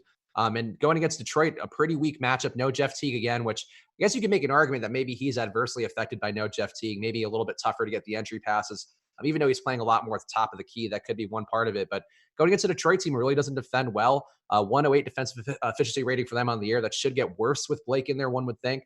And Drummond really going to have a hard time covering Towns up top, or Blake out there unhealthy covering Towns up top. Just seems like there's a lot of ways Towns could have a monster day here. So I think Towns is actually pretty sneaky today. So I'm with you on that one. What jumped out to you about Towns? The fact that he's 10K doesn't hurt. I've got him projected for 56 fantasy points. It's a pretty monstrous number. If I pull up the game, the pace-up spot for the Pistons, it's relatively neutral for Minnesota, but Detroit's been 3% below average so far this season, giving up fantasy points. It's not like I think Blake is going to be making their defense any better. Do we have any news on that game yet, by the way? I don't believe so. I think there were still some game time decisions. Okay, I'll so check while Rose saying he will play is interesting to me. That's also going to make the defense worse. So I think that it's a good spot from an offense perspective. Towns could potentially open things up for the rest of Minnesota if they're pulling Drummond out from the paint. Otherwise, I think Towns is just set for like a pretty decent night. Wouldn't be shocked to see him be a little bit more active from three. Yeah, I just noticed too, the last 3 games, he's been shooting really poorly. He was like 7 for 23, 8 for 20, like he's 8 for 24, just been really shooting uncharacteristically poorly for him. And I think it just seems like a spot where that's going to get better against, as you mentioned, just a team who is already not good defensively and probably going to get worse with the guys who are getting back in the rotation. So yeah, Towns to me is a little bit sneaky today, and certainly a guy you can pay for if you want to hit that 5K price point and not go to Harden. One other guy too who does come up and has projected really well for Osmo a lot of these days so far, still projects over a 5x value for Osmo on DraftKings. Luka Doncic going against Boston. Boston have a lot of wings to throw at him, but Luka's been rebounding really well, assisting really well. And it's also, this Boston team has been pretty bad on the glass. So you would think that Luka's going to get a lot of opportunities to pad stats. Not that he's going out of his way to do so, but he's just been doing everything. Where would you shake out with Luka? Because he's going to be even lower owned than Towns. Yeah, I don't get the sense that I would have much of any. He's behind Harden for me, and I just rallied against that. He's behind Kawhi for me.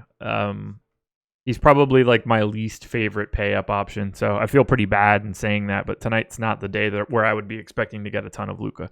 Again, he's still projected for 55 fantasy points. It's not as if I think that he's projected for 30 or something. But relative to the other studs on the slate, I just think they're a little bit more cost effective. Yeah, and I agree. And I think there's just more ways you could see Boston throwing enough at him to limit him. And if you're limiting Luka relative to how he's played, that's like 55 fantasy points. So again, he's right with his projections, but does he hit a ceiling today? I don't think in this spot I find it to be the most likely, just because Boston, for whatever losses they've had, even getting Cancer in there, who much like we talked about, like that's going to make their defense a bit worse inside. Still, I just find it hard to believe that Luka hits that ceiling. And I think too, having Cancer in there is going to cut the rebounding down a little bit too. I love this. Get Derek Jordan in chat. 244 point total and having lower than the field. You guys are hilarious on Harden. Oh, so should we all just be above the field? I mean, honestly, at some point in time, somebody has to be above it and somebody has to be below it, or the answer is just 100%. Yeah, look, I forced Harden in there to at least match where the field was. He just wasn't occurring with the projections, because with our projections at Osmo.com, which again, if you guys want to know how it would look if you run a crunch with Osmo's projections, again, they are made by the top DFS player in the world. 12K or 1,200 likes, not 12K, 1,200 likes, so 200 more, and we will get those free projections for you guys. But if you run the projections, it's hard to get to him. I mean, is that a reason to go to Harden for you? Maybe. That could be a reason why you think that he is more valuable. But when you have so many guys who can get up to 40, 50 fantasy points, and Harden's going to be projected for, let's say, a really aggressive projection, like 68, 69 fantasy points. Nice. The math doesn't make sense for your optimizer to put you towards Harden. So that's, I think, the reasons why people aren't getting them. Sometimes people forget that there are prices. Yeah, no, I mean, like when Harden was like at the Westbrook price, like now Westbrook is at a price where it's like, this doesn't make sense. So that's just how it goes. Yeah, it's not an indictment on Harden. He's priced higher than other studs, and that is difficult to build a lineup with. If DraftKings removes the salary cap for today, I'm going to like him a lot. Yeah, and if anything, I would say the opposite to fade Harden, where I'm like, look, I know what he can do. I know we can end up with 90 fantasy points by the end of it, and that's what it is. So, like, get some in there. But if it doesn't naturally occur for you, like, then I get it, because that's most projections will take you another way. That's just sort of what it is. But yeah, and also the strip club thing. Sure. Got to throw that in the mix too. Running through the rest of the ownership here, another top owned play on the day looks to be Brandon Ingram, and Ingram has been a beast on the year. Definitely due for some negative regression on his shooting 54% from the floor. That is not what you can expect him to do, though. Again, eye test data, everything looks fantastic for Ingram on the year. Pace up spot, I do like him quite a bit. His price too, a little bit low for what he's done. But I was kind of surprised to see he didn't take a lot more usage off the table with Lonzo out. Like, not that they're a similar player, but Drew ended up taking a lot more of that usage away. Had 20, I believe 20 potential assists in that game. So Drew should be seeing the bigger uptick in overall opportunity, but Ingram's still well priced. So how are you shaking out with the main Pelicans here with Holiday and Ingram? We just got an ownership update, by the way, 15 seconds ago. So I just wanted to make sure that I got that information to you. That's a really good question. Let me see where I was before. So on my dummy before we started the show, I had Drew roughly equal to the field, about 20%. I had Brandon Ingram a little bit under the field, also 20%. Look, I like Ingram. He's 8,800 on FanDuel, and that is a pretty big price tag, especially with Siakam there, 900 points above him in a very different sort of scenario. But I kind of like, especially now with Teague out, Josh Okogie is 4K at small forward. Jarrett Culver is 3,800. I think it's a lot easier now to pay down at small forward. So that's going to make Brandon Ingram be slightly less appealing for me. And then I think that'll probably open up a little bit more Harden on my end, and potentially a little bit more of Luka on FanDuel as well. I'm just going to have a little bit more salary to go around. Yeah. Okay. Yeah, I think that does check out. And I think Ingram is, you're probably going to find some different ways to go there. Kenneth Williams is a guy I ended up with a bit, like actually a good amount of, because I do think he's a little more sustainable value, assuming that he doesn't get ruled out of the starting lineup while we're still doing the show. I think he's a guy where he's taken up a forward spot for me. Derek Favors too in the same lineup, I do think is a pretty sustainable value. It was nice to see him getting almost 30 minutes, though in a pace down spot versus Charlotte. So I kind of worry a little bit the pace in this game might take him off the floor a bit more. But yeah, I think that seems fair about your Ingram and Holiday takes. So tell me, I guess, about the value. Where are you shaking out with both Kenneth Williams and Favors? And I guess also JJ Redick, who saw a bit of a boost last game. Oh, I hate this team so much. It's so tricky. Like, I'm going to be playing Kenneth Williams, but if you told me that he played 8 minutes because Nicola Melli played 24 or something, that's like they're yanking people around. I could care less about Redick, but I think Kenneth Williams for 3,900 on FanDuel is a value play that I'll be getting to with some regularity. I'm probably going to have at least one of Okogie, Williams, and Culver in basically every lineup that I run on FanDuel. Yeah, that makes sense. I think Williams to me is one of my preferred value plays on the slate. Could certainly, he can, as you mentioned, like the minutes can go sideways on him. He could also just not shoot, but he does enough. He grabs enough rebounds. He gets enough assists. He puts up just enough shots for me where I think he qualifies here. And given the pace, I mean, to me, like these are the kind of games where I think everybody always expects, like, oh yeah, this high total means that James Harden scores 70 points today or 70 real life points today. But in reality, it's usually like, oh, Austin Rivers puts up 20, and then like Eric Gordon gets hot and puts up 20. Like that to me is how these games usually break. Yeah. And I think Kenneth Williams, can he give you 15 to 20 today in this pace up spot against a Houston team that doesn't defend really well? I think that's certainly a possibility. How about Favors? There's another guy who's just. I like how that New Orleans is already broken. You only like 3 weeks into the season. I mean, I expected Favors to be playing 28 minutes from game one because I think Derek Favors is really good. And especially with Zion out, I just was like, oh, he's just going to play a ton and finally get to showcase for a while. No, apparently not. But then, sure shit, he plays 29 minutes or whatever in the last one. If you knew that Derek Favors was going to play 28 minutes again, he'd be the most popular guy on the slate. If you told me that he played 20 tonight like he did for like 4 or 5 other games, I'd be like, okay, that's fine. I think he's a really nice value. I'm not trying to avoid him because he's going to play. His floor is incredibly high. I'm a little nervous about what to do with him because I think the minutes are just so variant, and that's okay. on a day where someone's like 10% owned, but it's 40% owned on FanDuel and 35% owned on DraftKings. I could very easily see him, one, being completely necessary, or two, just being a guy that is a 4.5x guy in 40% of lineups. Yeah, no, I think that's a fair question to ask, and I think I have some concern for me too, like the way that Utah was always kind of reticent to deploy him versus Houston kind of spooks me a bit. Just thinking back at that, I don't know that obviously Alvin Gentry's not carrying that weight that Quinn Snyder is bringing in Utah, but I think that does give me some pause that maybe he just doesn't match up as well. I think he's had one or two okay days versus Houston. Throw that in the garbage, man. Who are they going to bring out? Jahlil Okafor to guard the Rockets? Yep. He's been very slender. No, I mean, like the Melly thing, I think is a real thing. He's not a good defender, but I think he does something different at least where Favors isn't doing enough inside against Capella. At least maybe you could stretch him out with Melly. Yeah. Or a small ball group. Look, I don't know what they're doing with Derek Favors minutes. If you think that he can play 28 minutes today, I hope you have him in almost everything you're doing, because that will be a very essential play. Yeah, no, I'm look, to be clear, I'm above the field on him. I think he's fine. I did put a few lineups of Jackson Hayes in there just because I think he may offer something that they would want to go to today. And he has been getting some minutes. He's getting enough minutes where I think it's something to watch. But I'm with you. I think Favors, I think he's going to get the minutes. And if he doesn't, then what are you going to do? Because you had to find somebody who's opening up salary somewhere, and Favors at under 5K can certainly be that guy. It wouldn't shock me if, I understand what you're doing there. It wouldn't shock me if Jackson Hayes didn't see the floor today, because I'm not entirely sure that he's going to be able to guard a pick and roll in the NBA. No, also a fair point. I mean, that's me. Like, to be clear, I have more Tony Browdy than I do Jackson Hayes. If he gets switched onto James Harden, it's going to look real bad. Yeah, but he's athletic enough where he might be able to make up some ground. But he's probably just going to get 3 fouls the second he's on the court and just get jump faked into that and giving up 3 free throws a clip. But we'll see. Anybody else jumping out for you on New Orleans? Because JJ Redick is a guy I have a little bit of. Usage took an uptick last game. I think he's also worth at the same price point as Derek Favors. I think he's a guy that can open some stuff up. But anybody else here for you? Not really.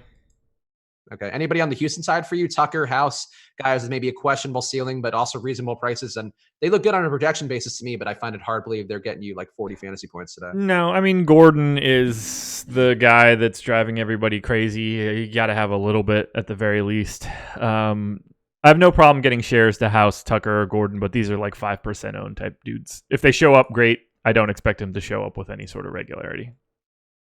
All right, guys, we are almost at the halfway point of the show. We have not hit the 1,200 likes yet. So if you want those free projections right from Osmo, hit that like button right now. We got almost 3,000 people in the chat right now. So guys, community, band together. What would Bernie Sanders do? He'd want you all to come together and pull together your resources to hit that like button. I have no idea what he would do. He probably wouldn't watch the stream, I think. I'm not sure I've ever heard that man speak. He's quite the character. Let's talk about some of these other guys here. I'm trying to just refresh the ownership real fast, see if we got anything.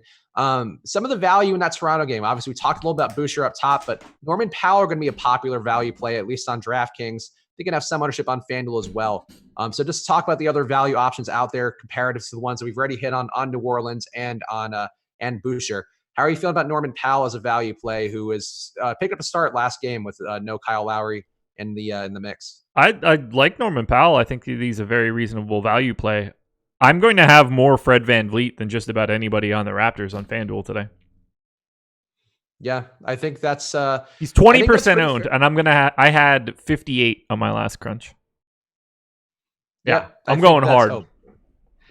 I think Norman Powell's a fine play. I mean, if he's going to get that many minutes, Adam pointed out in the deeper dive that he could see upwards of 30 minutes. Yeah. I think that's sort of what you're hoping for out of him. And it's going to be a tough game against the Clippers, certainly, but I don't think the best defense is going to Norman Powell. So I really don't have an issue with him. And he's another guy's value, getting a little higher owned, but still a play that's very much in play. I have Powell at 30 minutes right now. He grades out as one of my better value options.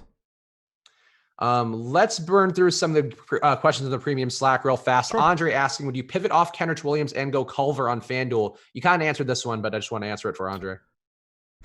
Let me sort this by salary just so I'm looking at it just to make sure that I have the right stuff in front of me. Would I pivot off of Kenneth Williams to go to Culver? Unless I'm reading this wrong. I mean, that's not really like a pivot. They're both two guys that are owned at 24%.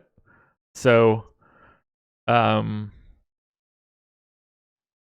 I prefer Culver barely, but that's not really like you're not pivoting anything. You're just kind of using a different guy that's the exact same guy. And honestly, I mean, we talked about it on Friday with Culver, and I got to say, the fact that he did absolutely nothing in that spot kind of made me lose a little love for Culver. I know that's just a one-game thing, whatever. He's had better days. He had a better day over the weekend against Denver, but man, I do not want to trust that dude at all. Whereas Kenrich, I think at least he should see court time, and he'll get enough little peripheral stats along the way that I would feel more confident in him. Culver, not a good I dude. basically have them as a coin flip. Yeah, that's fair. Another question here from Don't Embiid My Status. Would you go Russ and Okogie or White and Ingram in FanDuel cash? Russ and Okogie or Derrick White and Ingram. I would go Russ and Okogie.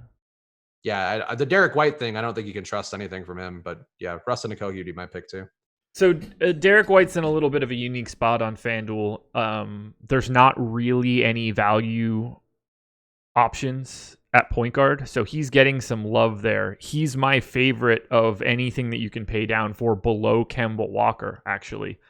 But he's not a better value to me than Okogie right away. So then the comparison point becomes, would you rather have Russell Westbrook or Brandon Ingram? And I don't think that that's really up for debate. Okay. Yeah, that makes sense. Yeah. Anyway, I guess this kind of rolls up all the questions into one. Williams or Okogie or Culver on FanDuel for XXX Achilles XXX. They are three. I have Okogie at 23.6, Kenneth Williams at 22.6, and Culver at 22.9. That is, as far as I'm concerned, that's all three guys at 23. If you're asking me which one I'm picking, I would imagine that I pick Culver the most because you get the extra $200, but you're splitting hairs. All right. And now, guys, we are now over 1.1K. We're so close to 1,200. So hit that like button, because if you do hit it, projections will become free and you'll have a good half hour to run through them yourself. And we could also talk about them without fear of reprisals from our higher ups who will browbeat us if we give away projections for free. But if you hit 1,200 likes, it all changes. So go hit that like button right now so we can get there and open it up for you guys. Let's keep going through some of these higher owned guys here. Lamarcus Aldridge on DK, certainly a specific equation. Price too low, had a really terrible game versus Boston, a game where really the whole team didn't play too well, but boy, was he unbelievably bad.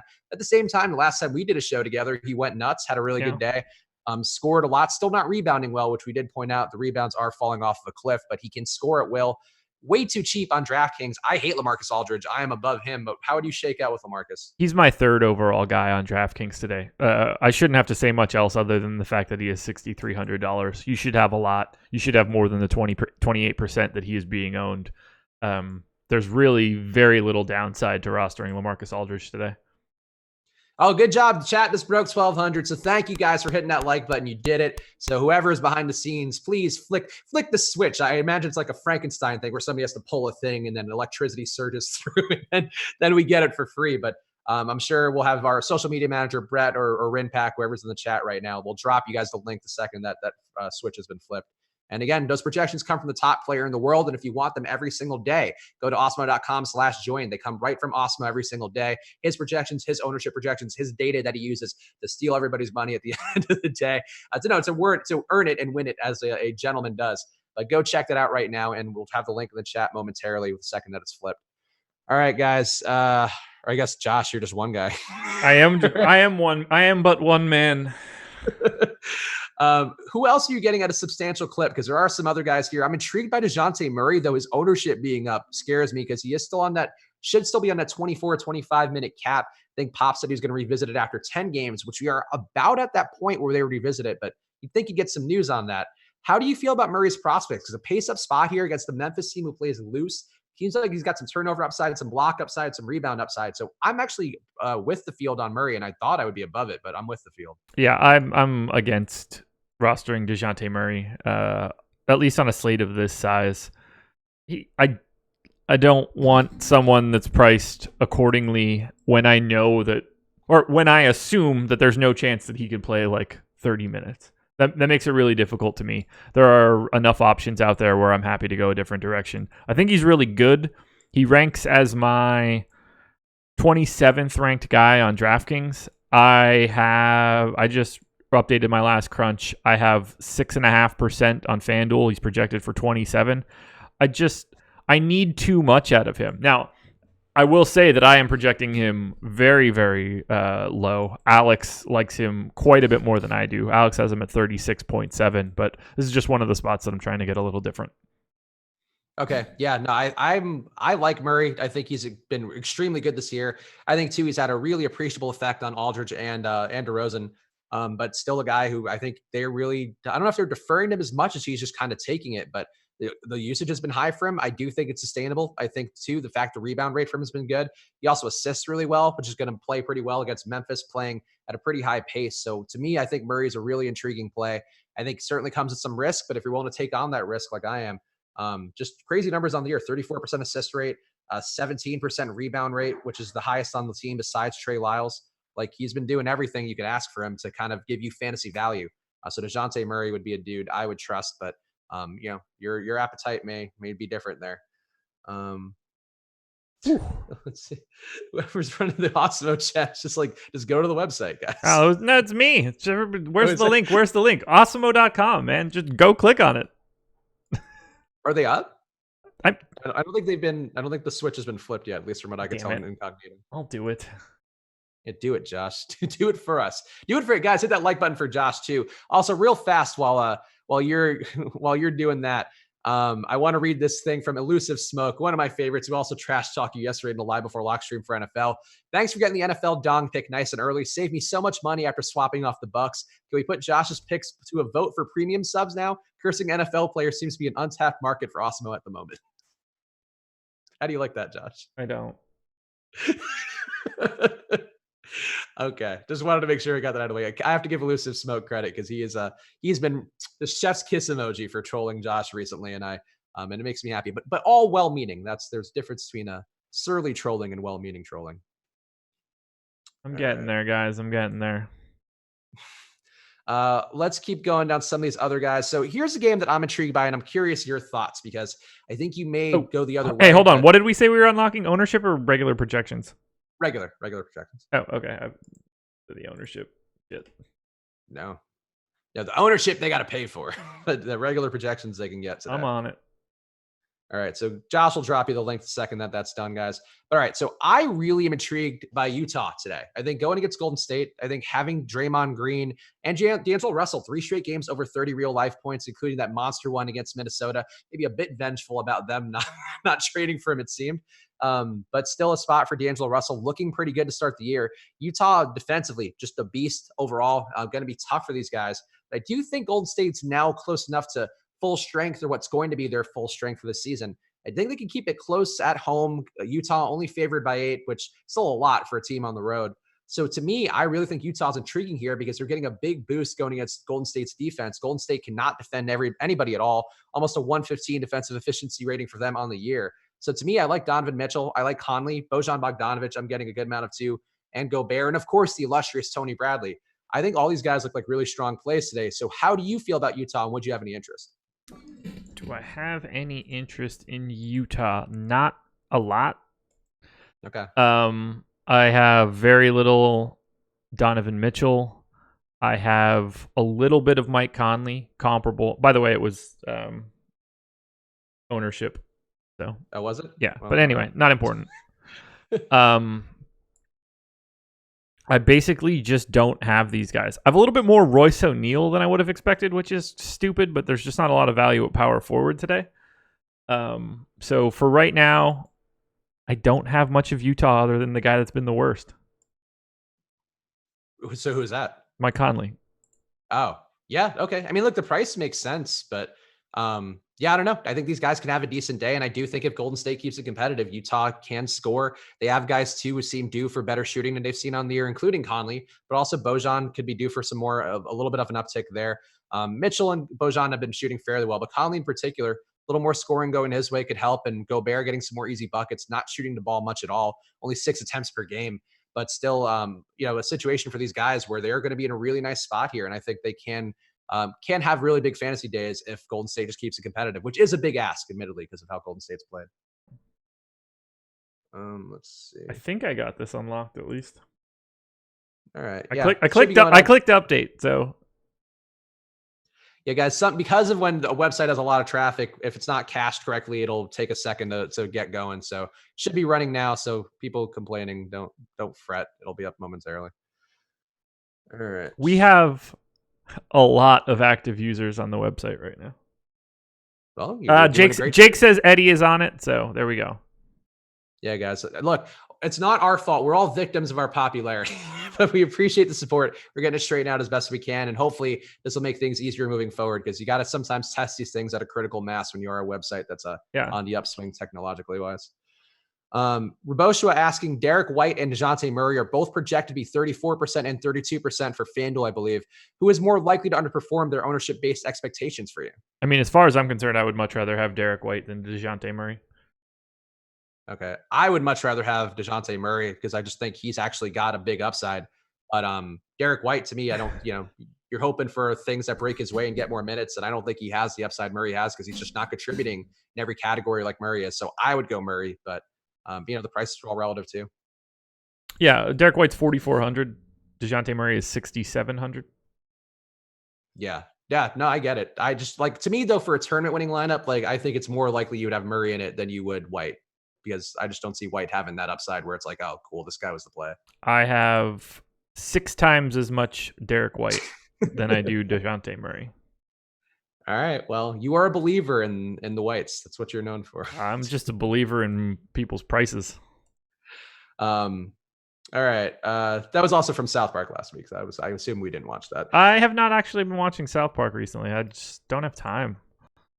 Weird show. It's taken some weird turns with the shows not being standalone anymore. But this season in particular has been very odd, but unique, and I still enjoy it. I'll ride the show into the ground for the most part, other than Simpsons. I don't dislike it. It's just there's too much stuff nowadays. There is a lot of stuff. There is. I didn't even get to watch Rick and Morty yet from yesterday. That's how. Here's how crazy it is. Forgot it aired. Yeah, I mean, it wasn't well promoted, at least because I don't think they know they don't have to. But I mean, I knew it was back, but all right, Jonathan Corey gets to go bye for a bit. Yeah, definitely don't need to spam the chat with your question. Usually people will see it if you post it once or twice. Yeah. I mean, we won't see it. I'll just ignore it moving forward, but there's that too. How about the not Toronto value? We talked about Powell, we talked about Boucher, but how about the guys just picking up some of the usage there left behind by Kyle Lowry and Ibaka as well, though that does kind of correlate to Boucher. But Van Vliet and Siakam, both their assist rates have taken a jump. Van Vliet goes up to over 40% assist rate in court time without Lowry. Had a really big day the other day. Siakam also takes a slider jump up to 20%, but he played really big minutes yesterday. I like these guys. Harder to get to Siakam, but I have a really healthy amount of Van Vliet because I think he's got big upside even with his price up. Where are you shaking out on Toronto's guys besides the value we've talked about? Chris Van Vliet. Fred Van Vliet is my most exposed player on FanDuel right now. Yeah. How's that? Okay. So just the price. I mean, the price there isn't that great either, is it? He's 6,900. It's his it's essentially his team along with Pascal Siakam. He could easily play 40 minutes tonight. I've got him in for 36. That might be a low estimate. They only have so many bodies at this point. Van Vliet was playing a ton even when people were healthy. So I just want him in this spot. All of his rates go through the roof with these guys off the floor. It's a no-brainer for me. I can't imagine getting to Lou Will at 7,500 with Fred Van Vliet right there at 6,900. I have Fred Van Vliet projected like he's Donovan Mitchell today for $1,300 less. Fred Van Vliet better than Donovan Mitchell? Let's talk about it. Today? How about in general? Probably closer than most people think. I mean, Van Vliet defensively offers you a lot. He assists better than Mitchell. He doesn't need to. Actually, it probably is right now. Now you would rather have Donovan Mitchell moving forward, but I agree. Yeah, it probably is Van Vliet. Yeah, look, Van Vliet's been really good on the year. He really turned a corner down that stretch last year. I mean, in the playoffs where he just wasn't relied on. Then he had his child, and all of a sudden he talked about having some epiphanies and whatever. And since then, he's been playing lights out, and he's always had the upside and the ability. But Like if I were Toronto and I was going to lose Kyle Lowry, coming up in whatever, they extended him a year, but if they were to trade him or something, Van Vliet's a really good player. And I think he's kind of a guy like Malcolm Brogdon for Indiana, where if you give him the opportunity, he's going to put up big stats and contribute. Not going to be the rebounder Brogdon is, but still a really good defender who can shoot it and can assist at a really high level. So I really like Van Vliet too, and I'm way over the field on him. I didn't realize how good Donovan Mitchell has been this year so far. So yeah, it's probably Mitchell. Mitchell's been more efficient as a scorer, but I think in terms of like making your team better, I think Van Vliet might still be my pick. Donovan Mitchell is 1, 2, 3, 4, 5, 6, 7, 8, 9th in wins above replacement right now in 538's new Raptor rating. Yeah. What is this baseball? Get that. Get those advanced analytics out of my face. I want to stick to the ones that create my argument better. No, he's been shooting well. Look, it's hard to argue Mitchell, but I think I like what Van Vliet brings to the table, and he's feisty. I would put Van Vliet on my team first. We don't want gunners on my team. We want guys who just do their jobs and show up, punch the clock every day. That's what I swear when I'll be a GM. How about Kawhi? Kawhi, a guy who's kind of a forgotten man on this lineup, but ownership-wise, not fully. I feel like not talked about industry-wide today, but in a spot against Toronto, certainly going to be getting the same usage rate he's had, almost 40% on the year. The Clippers should be in a competitive game here against Toronto. Didn't get a lot of Kawhi, which kind of worries me, just given that I don't know that he has the gigantic ceiling like Harden does, but I'm way under on him, whereas Harden, I'm right with it. How do you feel about Kawhi today? I thought that I would end up getting more after taking my lap through the slate right before. Gee, this guy's just gone permanently. Goodbye. He was so excited too, and I complimented his name the other day, but never a reason to spam the chat. Oh, I can't take it any longer. I thought I would get more with value opening up. I certainly did not. I only have 10% Kawhi right now. I only have 12% Pascal Siakam as well. There's just not a lot for me at small forward. It's so much easier to pay down with the Minnesota value coming out. So Kawhi, I have a very limited amount of. It's 10-5. I have Luka as a slightly better option at a spot with different value. So I have monstrous amounts of Luka on FanDuel now at 10-7, whereas he's only $200 more expensive than Kawhi in this spot. Okay. No, it's interesting. I think it's tough because, maybe it's not tough. Maybe people have adjusted fully to it, but Kawhi, I think historically as a DFS play has been a guy you don't think has a big ceiling, but if he has a 40% usage rate and he's going to be the primary offensive weapon, I think once we get Paul George back in there, then I think going to Kawhi regularly is going to be maybe a thing of the past unless he's priced down quite a bit relative to it. But I think for right now, it's hard to see Kawhi getting less than 50 fantasy points. And if you could lock in 50 fantasy points and get there comfortably, I don't mind going to Kawhi. It just didn't occur naturally for me with projections. And I'd rather pay cheap guys at that position, I think. Wolves will start Wiggins, Okogie, Graham, Covington, Towns. Okay, there you go. So does that change your viewpoints on any of those guys? No, not at all. Does that change your viewpoints on Culver? No, not at all. Okay. Let's run. He's 3,800. Like he's still going to play 26 plus minutes. Running through the premium Slack right now, real fast, because some people may be tuning in late. What do you think about Boucher? Are you still on him? This guy, one of our regular CRS Transio, just got here. So where do you shake out again on Boucher? He's the top value on DraftKings. Okay. Yeah, I agree. Still some ways to get around it. Still some ways to try to avoid it. We talked about a lot of the guys in that 4K to 5K, 6K range. Loading up on a few of those guys could be a move, but Boucher just seems like he's worth taking the risk today. And when he plays 10 minutes and doesn't get there, then we can all be bummed. By the way, Derrick Rose starting is bad for Derrick Rose. Oh yeah, a lot more usage in that group. Yeah, especially with Blake back now too. 20 Rick in the YouTube chat saying point F in Wiggins. Y'all missing out. Wiggins has been really good. I have some Wiggins today, but the price point does make it tough to get to a lot of them for me at least. Yeah, I really don't have an issue. 8K Wiggins on FanDuel. I have 6%. That's about all I'm looking for. Again, it's a good defensive matchup going against Detroit. And as Josh mentioned earlier in the show, having Derrick Rose and Blake Griffin now in that starting group is going to make those guys a lot more effective because they are already a bad defensive team. And those guys are really bad defenders too. So it is certainly a spot where Wiggins will have some upside. Our boy Marcus Terry, thank you for the super chat. Also, I heard Lafayette and Adam mention that we get the super chat. Is that how that goes? I don't think that was how that goes. Maybe. Maybe we'll see. Well, either way, Marcus Terry, thank you for the super chat. We appreciate the support here to keep the channel going. He's asking who would be the best point guard play under 4K for FanDuel Cash. Yeah, so I'm going to give you an answer here, Marcus Terry, but that is a terrible question. Under $4,000 to just like to force me into one position and a cash game option, you're not really drawn from a monstrous pool here. I only have one guy in my player pool below 4K at point guard on FanDuel. You shouldn't be trying to like make that fit. Your only answer is Landry Shamet. You should probably redo your lineup. Yeah, no, that's too many point guard plays on this slate in particular who are underpriced relative to what they do. Not the spot I would think to take value, but sure, approach things how you feel like you need to, but not the best spot. Not the best spot. Let's see. Anything else that's coming up weird for you in your crunches so far before we burn through some other questions? And by the way, Premium Slack, if you want to get your questions in, drop them now, and we'll run a bunch. Let's see. I got a bunch of guys that I'm most over the field on. Luka Doncic. This is FanDuel. Derek White, D'Angelo Russell, Fred VanVleet, Josh Okogie, Kenrich Williams, Jarrett Culver, Derek Favors, Andre Drummond. That's it. All right.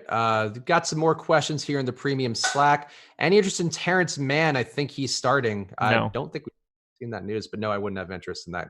He's not going to get more usage in that group. Yeah, no, I have no interest. He's not in my player pool.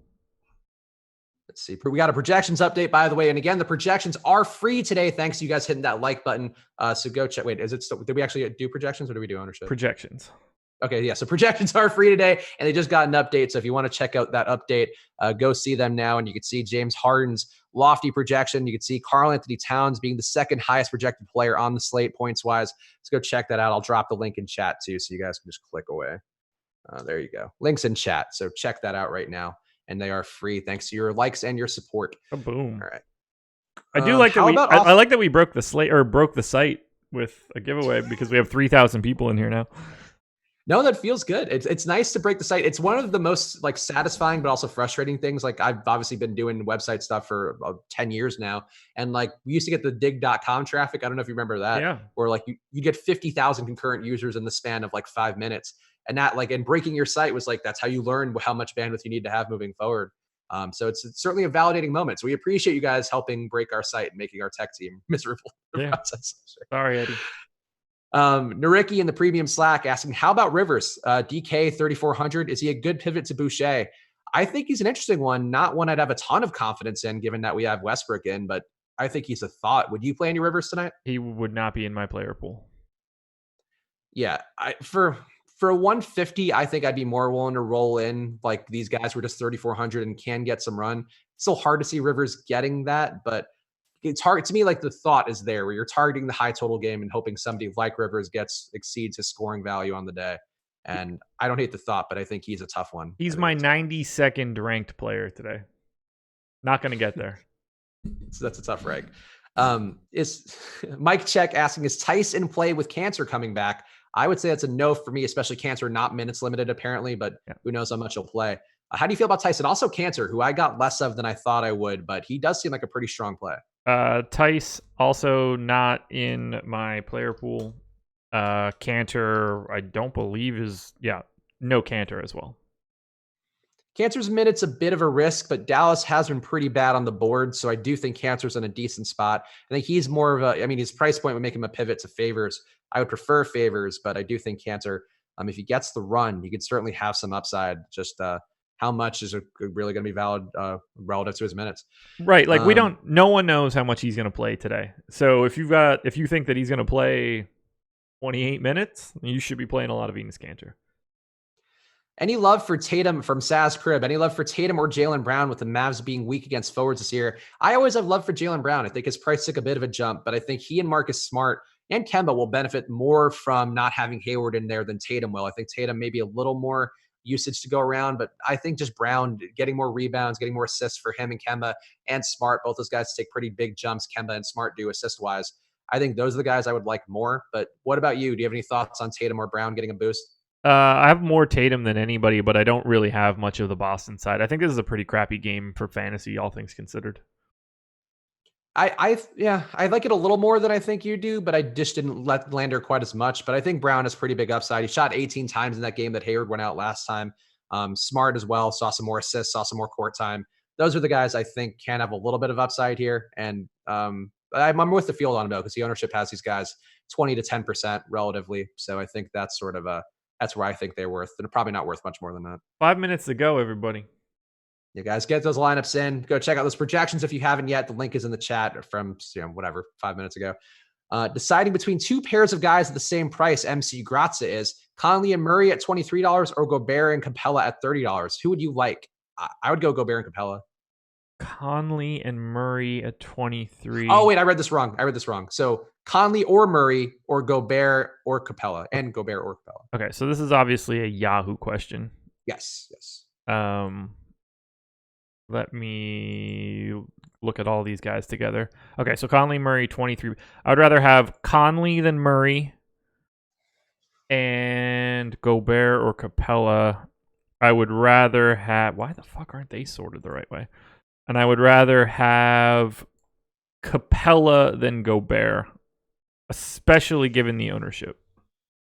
I would actually agree with both those. I do like Murray more than you. We talked about that earlier, but Capella, I think, just has a more sustainable role with the offensive part than Gobert has. And in Conley, I talked about it with Utah. I like Utah quite a bit today. I think they're in a good spot, and Conley's upside should come with that. They score a lot. He's going to assist more, and he could also get to find his shot today. So I think that I would go that way too.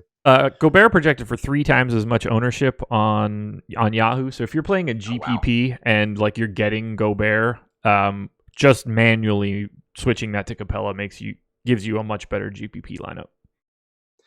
With only one center position on FanDuel, what's your distribution of Cat, Drummond, and Boucher, as well as any others over there? 12% Cat, 45% Drummond, 40% Boucher. Okay, interesting. I mean, Drummond's price, I think, is low enough there, but that's a lot of Drummond relative to having Blake back and all that. It really is. Okay, so we're in agreement. How about Gobert? He's not coming up for you at all? I have 1 share out of 150 lineups. Yeah, so for Kevin Z, I'm more into Gobert tonight. I do have actually have a fair amount of lineups with him and Capella and some of my mid-priced lineups where I just tried to keep the price down, didn't quite go to the 10K plus tier. So I'm intrigued by Gobert. I don't think he has the upside Capella has, though, because Capella's really been rebounding like a madman recently. Capella is not a part of my player pool on FanDuel today. Oh, okay. Is he that priced up? Believe he's 9,300, but I haven't really seen it since I stopped looking at him. That's lofty. 9,300. Yeah. Hardcore Dorn is building. That's a good name. Building 20 lineups, fading some of the high price guys. He's thinking of going zero Drummond and Kemba. Would that be an issue for you on DK? Zero Drummond and Kemba? I feel like I haven't even said Kemba's name. Feel free to go zero Kemba. I don't really see him as anything viable.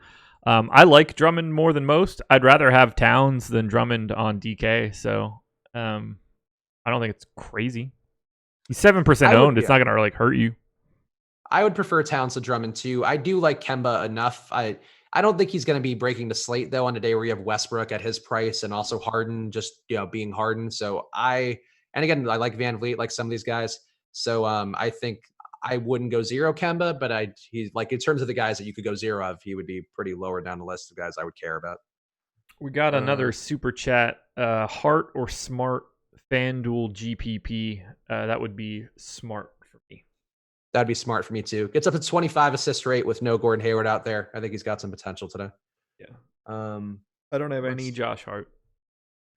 Naricki going with the river is going to be his Bradley of the night. Look, Naricki, as long as you're not playing a dumb amount, like I tried to keep my Bradley exposure in pocket, I think you can play dumb guys if you have a real valid reason to go to them, but just, mitigate your exposure and try to think of other ways that I can go south.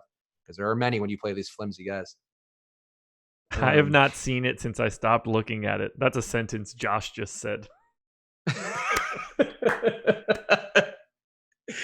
We all say these weird verbal crutchy things sometimes, so I wouldn't begrudge it. Sometimes you just don't realize what you're saying. Obviously, I haven't looked at it since the last time I looked at it, but Once I saw that, I knew that he wasn't going to be in my player pool. Like I forgot that Clint Capella existed. I would be playing him on DraftKings. That would be fine. But on FanDuel, he's just too expensive. He's $1,000 more than Rudy Gobert, and I can't get to Rudy Gobert. So Matthew Siegenthaler, Spags, you cool with Fred VanVleet and Tony Bradley last 2 spots in fantasy draft GPP? Hell yeah, I am. No, don't do that, man. Don't do that. Don't listen to him. I think, look, as long as you played some non-Tony Bradley lineups, get one in there. He's cheap and he's got a lot of upside. He's a permanent beast. If there's 200,000 people in that contest, maybe. I assume that there's not. Also, some nice comments in the YouTube chat. Thank you guys. Oh, here, one thing needed. Thank you for the super chat. Harden cash on DK. Do not trust Westbrook. What would you do there, Josh? I would be playing Westbrook before I played James Harden in cash on DraftKings. I think that Russell Westbrook is, by all measures, going to be a better point per dollar play, given those price tags, and he's projected for essentially twice as much ownership. Don't overthink it. Russell Westbrook is a better cash play than James Harden today. Yeah, given how much ownership is going to be on Westbrook, he would be the better play. But certainly a little bit safer with Harden. But you got to follow the ownership for a play like that. When Westbrook is to be highly owned and he's underpriced, that kind of checks all the boxes. Want to do a quick little run of Uncle Spags and Uncle Chubb's likes? Sure. I played a lot of guys that I don't really care for today. This should be fun. But how much Tony Bradley? 0. He's my 250th ranked player on DraftKings, probably. Okay. Actually, let's see where he is. How close is he to the bottom? Not as far down as I would have expected. I think he's a beast. He's not a beast. He is 79th. So better than Austin Rivers. I'll take that. I mean, that's worth not really exciting. No, look, you got to find the bright side. And me and all the Tony Bradley stands out there. Let's pray for us out there. Oh boy. Okay. Interesting ownership for the DKs. Excellent 8s. Coming up, the top owned play on the excellent 8s for the early game. I guess we only have one game right now. Yeah. Pistons Wolves. Let me pull this up. I want to just get Detroit and Minnesota in front of me. Go ahead. Okay. So Josh Okogie, top owned play, 11% projected ownership, or I guess actual ownership.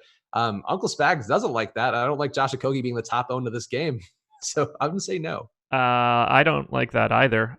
I would have had a bunch of Okogie for sure, but he ranks 4th for me of everyone in this game relative to salary.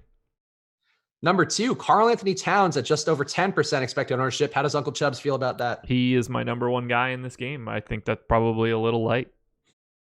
Yeah, I think just knowing what we know of him, I'm over that. I think I'm at 25% on him, and I would think 20 would be pretty fair if you want to go double, but 10 seems low.